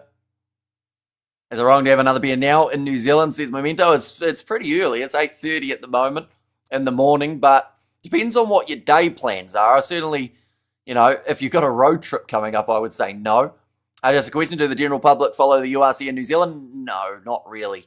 I think that it's only the fully committed ones that do. Definitely now that it's no longer free to air here in New Zealand, you've got to buy a season pass off URC TV. So I would say that the viewing numbers from New Zealand would be much lower than they were last year, and potentially lower than they've ever been for the URC.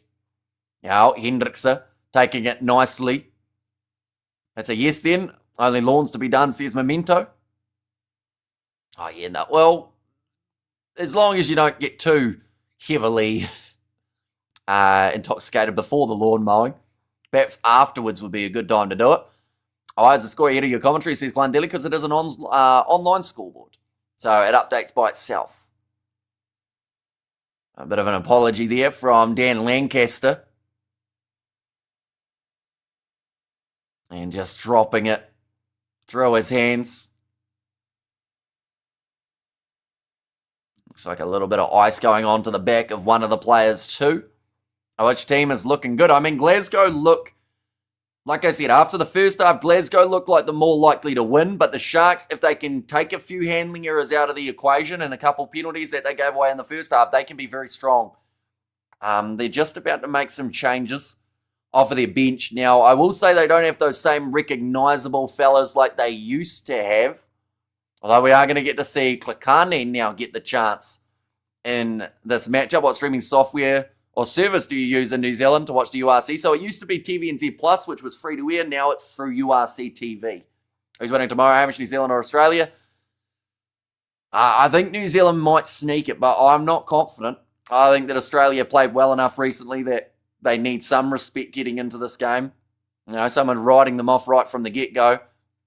What is that white stuff on the pitch? I can't be snow right, says Josh Wynn. That white stuff on the pitch. You're not talking about the painted lines, are you? I assume it might just be the lighting for a little bit of moisture underfoot. Because it is AstroTurf rather than it being just normal grass, sometimes, the slipperiness or the wetness can make it look like it's kind of white. The Glasgow Warriors just scored, says the What's Up Guys podcast. Yeah, they are currently leading 21 points to 12 with the 3 tries scored. So you're saying they're going to be the team to end the Eden Park streak? I don't think I said that. But nice try. We have a go there. Do you think the Chiefs will ever win the Super Rugby? Who's better between the URC and Super Rugby, I assume is the question from Quandele. They're very different, so hard to judge. We also don't see them playing up against each other too often, so impossible to judge, really. But the Chiefs should be able to do it one day. They always have a good side, and they're always right up there, but they just haven't quite got that next level. Now ready to feed this ball in for Brodia. Come on, Hamish. You said you're not confident? Yeah, I said I wasn't confident. I didn't say they were going to end it, though. But that was... Are you trained in media by any chance, Cameron Kay? That's what the media do. They take a sentence and they spin it so that they can get a headline. Don't sit on the fence, buddy. Make a decision. Says Cameron Kay. No. Well, the decision was the one that I made in my preview that you obviously didn't watch. We have got there, Lucy. Is there a reason you're watching behind us? Press L on the keyboard to catch up to live. Says Xander. Fundamental to strike here. You see, it's third reset of the scrum. So, it's going to take a little while to get this one. I like waffles. So what do you have against pancakes? Exactly.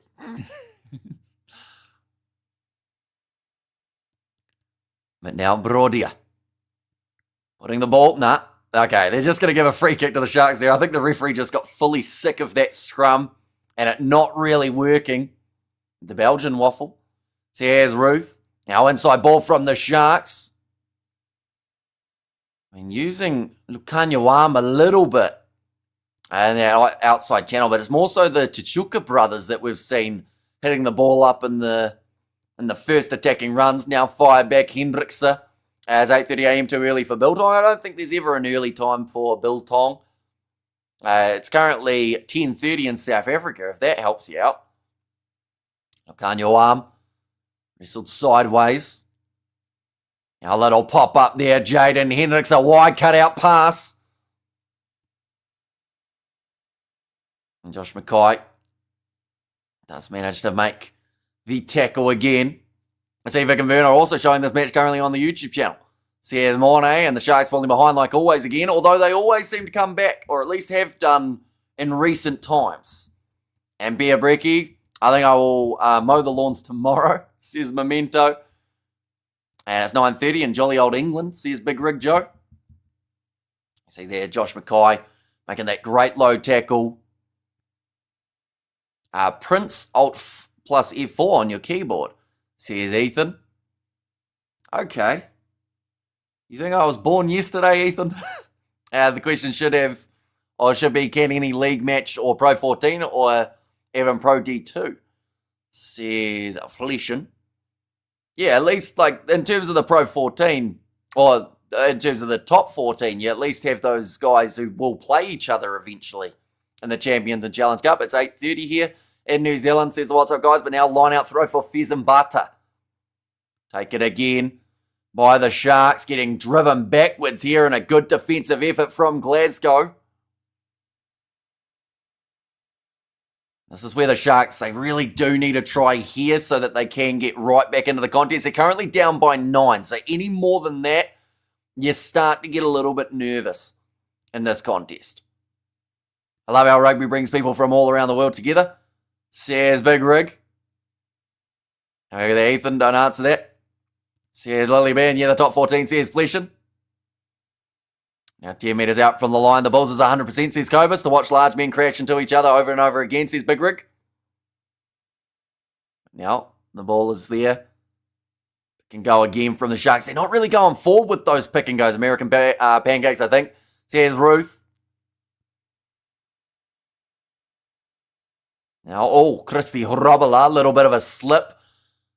With the dew underneath, and that is going to be knocked on. Now, was that deliberate from Glasgow, I wonder? I think they may actually check this, although it sounds like it's just going to be the knock-on call. Hi, Hamish, what games are you doing later apart from Aussie versus the Mighty All Blacks? So the original plan is to do All Blacks Australia, then from there France versus New Zealand for the bronze final of the Women's World Cup, then in South Africa versus Argentina, and then Chile versus Samoa.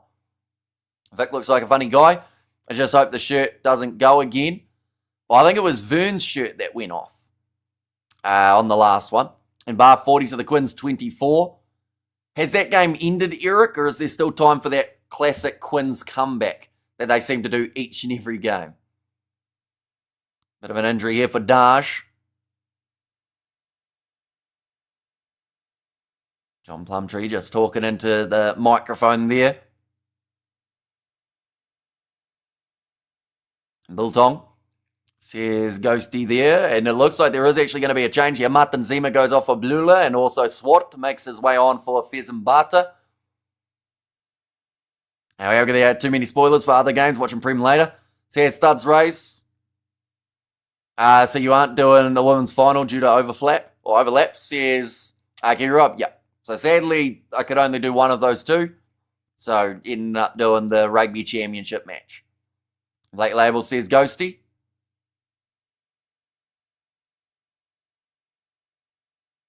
Still the 22 minutes. The Bulls play 2 p.m. That is true. So that also overlaps with the Women's World Cup bronze final between New Zealand and France. But we will be providing updates of that game while doing the bronze final. Can't wait to play against Super Rugby teams again. Says Josh Wynn. Well, you may be waiting a little bit. We've got to wait for that Club World Cup to come around.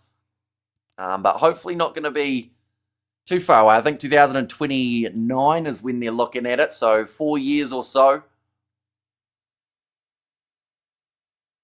Yeah, a little bit of a stoppage here still due to those injuries for certain players. Rory Darge, the one who's taken the biggest hit of everyone here. Hopefully he is going to be all right to continue. Just getting that strapping around the calf, moving up to the knee. I think it emails your search history to everyone on Facebook. It doesn't. No, it just shuts down your computer. And we have there Joe, the British woman, should win. Yeah, see, England come in as the favourites, but Canada have shown some real fight throughout this Women's World Cup. And I actually do hope that it's close. Like, the last thing I think that anyone would want is it to be one-sided. And let's say England win it by 20 points. I feel like that wouldn't quite be the occasion that they're after. They're not doing the women's final due to an overflap is definitely a wrong one, says Fleshen. And we have got the Ulster 35 to the Dragons 21. Yeah, so that game getting a little bit more one-sided too. 14 points difference. This one just the 9 points separating them. So it's been quite the stoppage for the Rory Darge knee. And it looks like he is going to continue in this one. I think Canada will take it, but we will see. And also no probs. We have to help each other and enjoy the game, says Ander. And now scrum for the Sharks. This is only 10 metres out, by the way, from the Glasgow line. And Rasi is working on a plan. She's got an idea. He wants an extra Lucy to speed the game up. Marks will be replaced by Vessels. Just my penny, says Stoffel. You see, it's an interesting one, isn't it? Because I know that some people, if you said to them the tactic was to change a player without an injury, people go against that. So it sounds weird to say, but I hope Ox is injured and that it's not down to just trying to do some tactics later on. But yeah, it will be intriguing to see how they end up going. I honestly think that Marks will play the full 80. And that maybe Marco van Staden comes on as the replacement 6 for Seal Kolisi about 60 minutes in, or maybe even earlier. I say within 7, I'll be happy. Says, cool story. Now pick and go again, and this time knocked on by the Sharks. Oh, big collision. I'm sorry, what are we doing? Are we watching the game or are you reading the chats? Well, the What's Up Guys podcast, you would know that Rory Darge had an injury that went on for 5 minutes there, so hence why we weren't doing the commentary. So no need to panic because now we are back to the commentary because the game has started up again. We have got there, is Vern the one with no glasses? Then Vic is the one with the glasses? I think so. Although Vic doesn't always have the glasses on. We got ourselves another scrum reset here. And Hope Marks is okay, all 80 minutes, the best soccer in the world for me. Says Jean Vessels, I should say. This one's still going to be 5 metres out from the Glasgow Warriors line. George Horn, he will more than likely play 70 minutes or so of this game. They have got the option off the bench of 30, I believe. And great match for Otago fans. Free kick goes the way of Glasgow. Otago 6-2 and having a fantastic year. Yeah, it will be intriguing because North Harbour haven't had their best year. So I hope that they do all right and can make it a little bit competitive. That one's going to go into touch. Now, about probably 25 metres out from the line, Glasgow are going to have themselves another line out. I know a great 80-minute hooker. The police found out about her, says Big Rig. Let's put 2 huge international games on at the same time. Jesus Christ, World Cups once every 4 years. Just move your game a couple of hours before or after, says Big Rig. Yeah, whoever did the scheduling did not do it strategically, that is for sure. But line-out throw here for the Sharks, in fact, has gone in nicely from Lula. Going back across to the left-hand side. There's Klabakanye, or Klikane, I should say, sorry. Does end up sitting down the Glasgow defence. And about probably 30 metres out from the line now. Hendrickson gets it off to Yapinke. Glasgow's defence is always solid. They don't often leave massive gaps. And it's been the case throughout this game as well. Did you make your score predictions for both New Zealand and South Africa games tomorrow public? Yeah, they are both on the previews. They did go up on the channel. Are the Sharks not performing or the Warriors a better side? I would honestly say that the Sharks haven't looked too bad throughout this game. Like, the Warriors are at home and they were coming in as massive favourite. Nice steal in the breakdown there. In fact, they will get the straight penalty for it. But yeah, I would say that the Sharks have probably played better than a lot of people thought they would have for this game. Some thought they were going to get kind of breezed by from this match, but it just hasn't been the case. We have got their Sharks. Oh no, I read that one, didn't I? If North Harbour win, Ranfurly Shield holders with one win all season, says Studs Race. Yeah. Which is a bit insane to say, isn't it? The fact that they could go home with, theoretically, the most trophies or the most silverware out of every side but the champions for winning one game. Rassi just loves hookers. That's a sentence and a half. Playing 4 of them, Marks, Vessels, Marco, and the biggest one, hooker, says Eric there. So they are just dealing with another injury here for Glasgow. And that's why I'm asking just for the Sharks to be within 7. I'm happy. Says Cool Story. Yeah, they are in a position where it is still well and truly possible. And the thing is, 2 quick fire tries from the Sharks would actually get them a bonus point in this game for the 4 tries or more. What do you think Vern as a person? From my perspective, he's certainly a nice guy. He does seem very nice. I talked to him on and off of streams and videos, and very nice, chilled out couple blokes. Now going in, nicely taken. Now off to the right-hand side. Around the halfway line, Ollie Smith making an extra 10 post-contact metres. That will definitely help Glasgow get on the front foot. Glasgow, says Johan. Now Horn again. Step from Jamie Doby. I have to say that the Sharks' defence, that's another drop ball, but this time it was Glasgow putting it down. Yeah, the Sharks' defence has also been, I would say, above par for this matchup. They have made some brutal hits. And of course, that ball to dislodge from the hands of Glasgow. So another 17 minutes remaining, and we have reached a little bit of a walking pace for the second half. It seems like there aren't a huge amount of massive line breaks or big carries at the moment.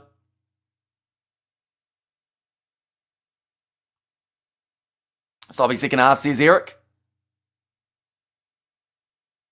Looks like now Emmanuel Tichuka going to make his way off the field. That is going to be for Nick Hatton. That number 20 jersey. Sloppy second half. It certainly hasn't been as smooth as the first half for either side. But that is where, that early try from Glasgow could be the difference maker.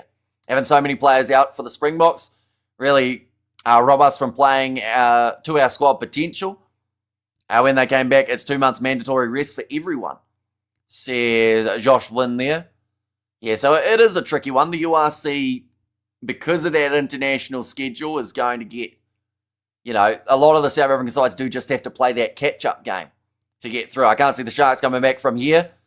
Van der Merwe, one of his first touches since scoring that early try and also having that line break. He's had a solid enough game out on that left wing side, right wing. The ref not in a hurry. Clearly doesn't have any plans after the game, says Studs Race. Now back into the pocket again. Hendrickse kicking it up high. Christy Robala managing to slap it back, but it's well taken by George Horn. Got it back on the side of Glasgow. That was at a crucial time too, because if the Sharks have broken away there, of course that within 7 is the first thing that they have to try and accomplish. And then if there is time, there is still a chance coming back for that victory. If you can chat with Vic and Vern after test match between the Pumas and the Springboks. I haven't actually organised anything as of yet. At some point, you can't make excuses and just have to praise the lads on the field who won. Here's Big Rig. Now kick cross field. Bit of a swirling one, but well handled by Yapinke. It's tackled very well by Ollie Smith. And that's the big thing. The one-on-one tackles have been made throughout this one. Out of the 2 opening games, which one has had the best quality rugby? Well, it depends on the team, because you'd have to say Leinster were not quality today, but the Stormers, they did pretty well as a whole. This game, the first half was the smoother, but now this one's kind of broken down to just, 5 phases, then a drop ball or a penalty. So it's a tricky one to judge. They've been quite different games, I would say. But off to the right wing side, cross kick goes to Edward van der Merwe, takes it nicely, going down the outside, trying to break through. He's managed to find the offload. He looked like he was in touch, but it might be the try to Lucanio arm if he's kept this ball alive. And Edward van der Merwe, he has certainly proven his worth for the Sharks side. 1 try assist. But we just want to see the foot of Edward van der Merwe. He looked like he was all but into touch when he did offload it. How much time? Still sitting with another 14 minutes remaining here. We're going to see it from Lucanio Arm, who did do the initial cross kick. Edward van der Merwe. Stays in the field to play that wide angle, or the above angle did look nice. Sharks are in touch with the Glasgow Warriors, says Mornay. Scoreboard spoiled that. And also Leinster will be much better against the Bulls. I think they target the Bulls game, says Eric, and let's go the Sharks, says Lilia B, and that one has gone over. I'm going to score now 21 points to 19. Still plenty of time left. The Sharks are back in it. They are still considered as the $5 underdogs here. They're only down by 2. Well said, Ruth, says JT. Lucanio, he set it up initially, then got that ball back. Does score the try. Looks like Smith going to make his way onto the field. That is for Brodia, so another change being made by the Sharks here. Now kicking this one off from the halfway line. And we are back underway. Lucanio arm. In fact, this time it is Klakane taking it. Inside of the Sharks 22. Glasgow, they are on the verge of a bonus point. To be fair, the Sharks are too. Both sides having 3 tries throughout that first half. I got a fun idea, no matter what. Just agree with everything the ref says for the rest of your life. So yeah, it's a cool story, auntie. Yeah, that wouldn't go well, I don't think. Okay, finally, Sharks are back. I really thought they were out of this game, but as always, Sharks come back in the last 15, and they just seem to have it down to a T. That every time it reaches a second half, that's when they start to play a bit more, and definitely when it reaches that last quarter of a game. McDowell not able to get the offload, that being Stafford McDowell. Playing number 13 for this game. A lot more of the first half possession than the second. And come on, the Sharks. One more, says McNulty. Ball passed out wide now, close to the sideline. Another offload on the inside. Low tackle made by Blula. Now Horn, there's a boot in the middle of the field. I'm trying to work out who is missing one. At the moment, looking around, that looks like 2 feet, or 2 feet, I should say, for that man.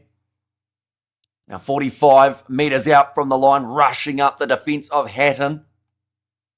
A little bit of a counter ruck. And Bulls have a very strong URC squad. Won't be an easy game for Leinster. Says Lilia, pick and go, finds the offload to George Horn, now one more pass back. That is a beautiful try from Glasgow between the posts as well, and that will get them the bonus point. And jury out on Ucker at the Bulls. We'll see how he goes. Met Service says Auckland could get hit with a 75 to 85 kilometre gusts during the afternoon, so that'll be a bit of a brutal one for the game then, but that is a nice set-up try there from George Horn, as well as I believe it was Yule who actually ended up scoring the try. In fact, it may have been Dobie. In fact, yes, it was. And a rally smothered. Anyone else in URC TV having poor stream? Quality dropped in the past 2 minutes. Mine dropped for the first two. I couldn't actually see the game for the start of the match. Do you have both games open, Thuds Ray, or just the one? Because I noticed when I had both open, it seemed to glitch a little bit more than when I just had the one. So maybe it would be that if you've got both open. But yeah, nicely done. Dobie scoring between the sticks, celebrating it there. And now the lead is back for the Glasgow Warriors. That one has gone over. I think the score now 28 points to 19. And only the Wars versus the Sharks. Says Studs Race. And Bill, I mean, well done, Warriors. Can't see Leinster beating the Bulls at Pretoria. Reason why I said because Leinster never beaten the Bulls in Pretoria. And Horn's such a good scrummy. Yeah, from Eric too. Going back across to the left-hand side. Rolling this one back for George Horn again. He's had a good game. I feel like he's definitely up there in terms of man of the match contenders. Rory Darge has been busy. Also scored that try earlier on in the match. Trying to look through it. Who else will be right up there? I feel like Edward van der Merwe, he's got to be close to getting the man of the match award if the Sharks were to pull this one off. And I think that was the final nail in the coffin, says Ethan, although still 9 minutes. So there is time to be able to create something here for the Sharks. They have got themselves the possession, 35 metres out from the line. Only 3 points in it, says Ruth. Now thrown in, nicely taken. The line out time, Emmanuel Tashuka playing halfback, Hendricks are going across, and it's another big knock on from the Sharks. Their handling has let them down in this game. They are still in it though, as long as they can avoid another try being scored by Glasgow. In fact, if the Sharks were to score themselves a try, they could actually find themselves with 2 points at the end of this game, for one having 4 tries and the other for being within 7. Ball ripped away. They will go right back for the original scrum. Oh, referee just backed his ass into the head of one of the players. That was unfortunate timing. Our last minute change for the Sharks, or last minute charge, sorry, and van der Merwe is the most Lomu wing Scotland has ever had.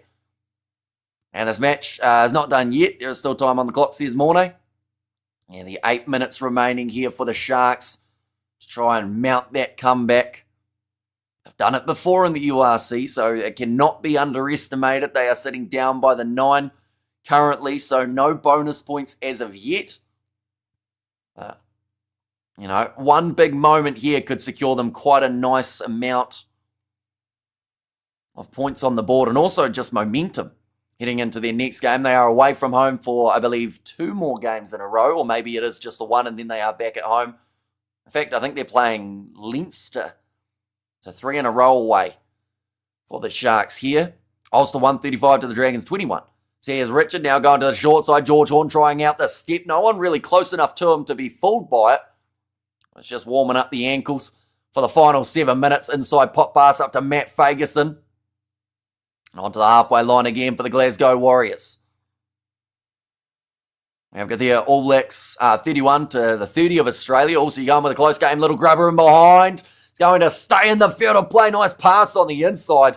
A massive collision, but now Josh Mackay, another step coming for him, 10 metres out for the line for the Glasgow Warriors. Horn goes back across, finds the hands of Jamie Butty, I believe it was.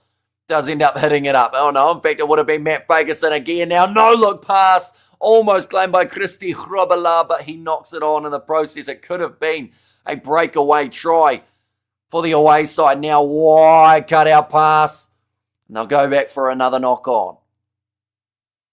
Good Lord, I said 28-26 for the Sharks. Says Ruth. Well, it could be 28-26 to be fair if they do score another converted try. But it would just be in favour of Glasgow instead. Scottish fling again. Says Ruth. Yeah, they've been moving this ball around very nicely, as they always do, Glasgow. They are one of the crisper backlines in the competition. That time Hastings was just facing the wrong way. Almost ended up throwing a very brutal interception pass. Right, it's an easy 3 points here for Glasgow if they do want it. Or at least to play for the ABs. He will be able to in November. If the kickoff is 5:05 p.m, what time will you start this afternoon? Probably 4:15, I think, is the plan. More than likely, or somewhere around there for that match. We've got a few things to go through heading into it. Plus, normally the time before the streams is the easier to answer the chat because during the games it does get a little bit too hectic. 5 minutes still remaining, and it looks like Glasgow are still looking towards the corner. Hastings trying to sell the Sharks the wrong way. Made them think for a second he was going to have a quick tap of that one. Does go into touch. Now chance for Gregor Hiddleston with his line-out throw. Well, the clock actually went back a minute there, I saw, so there might still be 6 minutes remaining rather than the 5. Are you going to stream the Ramfield Shield at 1:05? I will not be, no. That will probably be my last sleep before Sunday night. So I'm going to try and get a couple hours in just to get back to almost being awake now. Just short, another advantage. Going the way of Glasgow, going short side. Christy Robela has a fumble with the ball. Cross kick attempted, awkward bouncing one claimed by Yapinka, who kicks it out. They will go back for another penalty, and this might be close to a yellow card for the Sharks here. See, at the moment, just a little bit of yelling going on at the referee. It is going to be a yellow card. Stafford McDowell just asking the question of whether or not it was a penalty try here. Are you working Sunday? I will not be working Sunday, but pretty busy on Sunday outside of streaming. Now 5 minutes remaining. Stafford McDowell still yelling about it. But at the end of the day, it's not going to change the choice of the referee. They are still going to just have it as that yellow card. What's the two stadiums behind your head? So the one behind me is Murrayfield. The other one is Cape Town Stadium, which neither of them are the right location for this game. But I quite like the Murrayfield stand because you can kind of see the Scottish flag in the background, and I feel like it looks nice, you know. Avies will take it as long as they get no cards. Says Memento. And game lost there, says Josh Wynn. And also the Sharks came close and threw it away again. So 3 meters out from the line. Sitting just the few inches from getting themselves a certain victory in this game. And they are slowly working it towards the post here to try and make it an easier 7, increase that points differential that little bit more. Shout out to Jamie Bro, says Jamie. Now a little grubber in mind attempted. And it will just go dead. Bit too much kick on that one. Kyle Rowe, not happy about the choice. He's saying, why didn't we just pass it? He was signaling for it. And now it's going to be a penalty already going the way of Glasgow. So that was for offside. So it didn't actually cost them too much. I don't know whether or not Kyle Rowe realised that they already had that advantage anyway. That's Cape Town Stadium, Greenpoint. Don't forget, it's the referee that screwed Aussies in the Lions. That screwed Aussie in the Lions this afternoon. So here's Kiwi Rob. So you're saying that he's going to try and make it up to them, or is he going to try and screw them again in that case? 3.5 minutes left on the clock. Glasgow Warriors, they've got themselves another rolling maul opportunity with Hiddleston. Made his way onto the field for Johnny Matthews, who was very unlucky today. But now, rolling forward. Another advantage on the way of the Glasgow Warriors. This one pretty well tied up.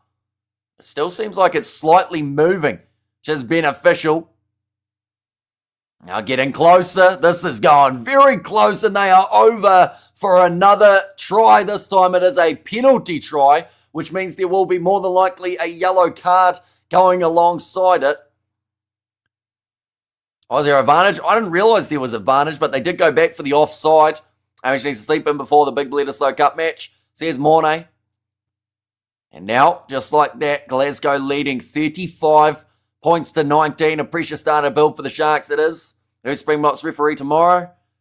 I'm not actually 100% sure who's in charge of that one as of yet. Oh, kicked off long. Glasgow back there covering. Oh, referee said the time was off. And crowd pleaser says Big Rig. Oh, this is going south for the Sharks. And cheers, guys, I'm out, says Josh Wynn. And thank again, shout out to Ava. Or thanks again, shout out to Ava. She's 7, so shout out to you, Ava. The rolling maul working very nicely. And the Sharks just not quite able to stop it. Gardner, I think. And you're streaming ahead like train. Says Ruth and go Glasgow, says Johan. Kicked off high, now 2 minutes remaining. Claimed again by Glasgow off the kickoff. And they can look to just close out this game happy enough. Or they can look to continue pushing the pace. Well, that's a high shot from the Sharks. I don't think it gets much higher than round the neck like we saw from Blula there. And they have got the penalty advantage. Now popping it up in behind. Pass into Kyle Rowe right next to the sideline. Thanks, Hamish. Might join you this Arvo. Says Studs Race. But yeah, we will be scheduling all the streams we've got coming up. I believe we've got 4 in a row that we are going to be doing on the channel. The Bledisloe Cup match, the Women's World Cup bronze final between New Zealand and France. Then from there, we've also got the South Africa versus Argentina match, and then Samoa versus Chile for that World Cup qualification. It is 32-32 on the aggregate at the moment, which means whoever wins that game advances through to the Rugby World Cup. Man of the match has gone to Rory Darge for this match. New Zealand will win big against the Australians, says Johan. 1 minute remaining. Sharks still playing with 13 men on the field, so it will not be an easy final few moments for them in this matchup. It does not mean they will completely drop their head. If they get themselves a try here, they would still get a point from this fixture. There's going to be a bit more work to be done, though. The Sharks team heading into their next contest. Just that handling. And an 80-minute performance, it's what they will be chasing tomorrow, ladies and gents. Enjoy the evening from South Africa, says Ghosty, so we will see you later on, and thanks. Good match. Having me being a Sharks fan sucks. The big old D. Oh, that's going to be close to the line for Glasgow again. I feel like this is going to ruin the day even more if they do score again. Hastings, quick hands, goes on the outside, looking for the corner, cuts back in. Ollie Smith has dropped the ball, so that will save it a little bit. Send that coach home. Let's get a new one. And also, will it be better for South Africa if it was New Zealand or Australia win tomorrow? Probably if New Zealand win, to be honest, because if Australia win, because of those extra 2 bonus points, they would almost be far enough ahead that if they could win in Australia at home, then they would actually take the Rugby Championship. So for South Africa's sake, they almost kind of need New Zealand to win, just to make it a little bit more close and give them a better shot of finishing number 1. Sharks fell asleep, says Joshua. Yeah, there was that little short moment where they almost started to look like they were coming back into it, and then they just conceded that try at the wrong time, got a yellow card against them as well, and now they're up to 2 yellow cards. Bye-bye, cool story, bro. See you all soon, Hamish, says Ruth. So yeah, the next live stream that we are going to be doing, we will be starting up in around, must be 7 hours, 15 minutes, somewhere around there, but like I said, I'll be scheduling them within the next 30 minutes. I really want Australia to win to get the cup, just to make it more exciting. Says CMC. And now we are after the 80-minute mark. Any positives for the Sharks from this game? I think they showed moments where they weren't playing too badly at all. Yeah, the Sharks, I would just say that this was, I'd call it a rusty hit out. You know, first game of the season, there were a few errors that you'd avoid in a later game. Sharks currently inside of their own goal area. They're going to try and run this one forward. Plus, Edward van der Merwe looks like a really promising sign for the Sharks here. And All Blacks and Wallabies going to duke it out. And thanks, have a good one next time, Lecker. Says Jean there. Now popping the ball up again for Yapinke. Driving in a sideways direction. Are they still playing? They are. Currently 81 minutes through. And the Sharks, because they want that last bonus point and to cut down their differential a little bit here, they are trying to go for one last attack. And they do have to go about 90 metres for that to be able to work out. Now another big tackle made by Cummings. Across to the right-hand side. Game is still done and dusted, but they are still looking for the attack. Nice step from Yapinka. Moves up to the 22. Offload to Hendrickse. Loose ball now. Picked up. Now Locanio arm puts in the fend on George Horn. He's going to go for the little cross kick to Edward van der Merwe, but the ball sits up for Glasgow. They could kick it into touch, and they do. And that will be the end of the contest It will be the 5 points for Glasgow and the 0 for the Sharks there. A win by 16 for the home side. Only positive is one step closer to new coach. So it is not a modern day coach there, CMC. And also we have there Wahoo. And well done Glasgow. And Sharks want some pride. And Scottish Fling just keeps bringing it over. Try again.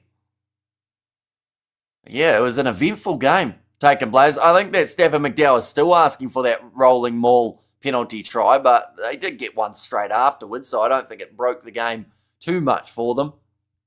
But 35-19, the win there for the Glasgow Warriors. Now, we have got plenty more coming up in the near future. Like I said, we've got 4 games scheduled, but what will be happening is during a couple of those games, we will be giving updates on the URC. So the Bulls versus Ospreys, that one is taking place during the France versus New Zealand game of the bronze final in the Women's World Cup. So we will be covering that one while also giving you information about the Bulls Ospreys. And then the Lions versus Cardiff will be taking place during the World Cup qualification game between Chile and Samoa. According to the BBC games finished, the game did finish about 2 minutes ago. However, there, Glasgow a class, well done. Says CMC. And also, we have got there New Zealand will win big against Australia. Enjoy your day, says Ethan there too. But nonetheless, be sure to get some sleep if you are in South Africa. An early start if you are getting up for that New Zealand versus Australia matchup. It should be an entertaining one. And then also, of course, the other game of the Rugby Championship, South Africa taking on Argentina, also taking place on the channel too. But thank you all very much for watching. If you did enjoy, be sure to leave a like and subscribe. And I will see you all for the next one.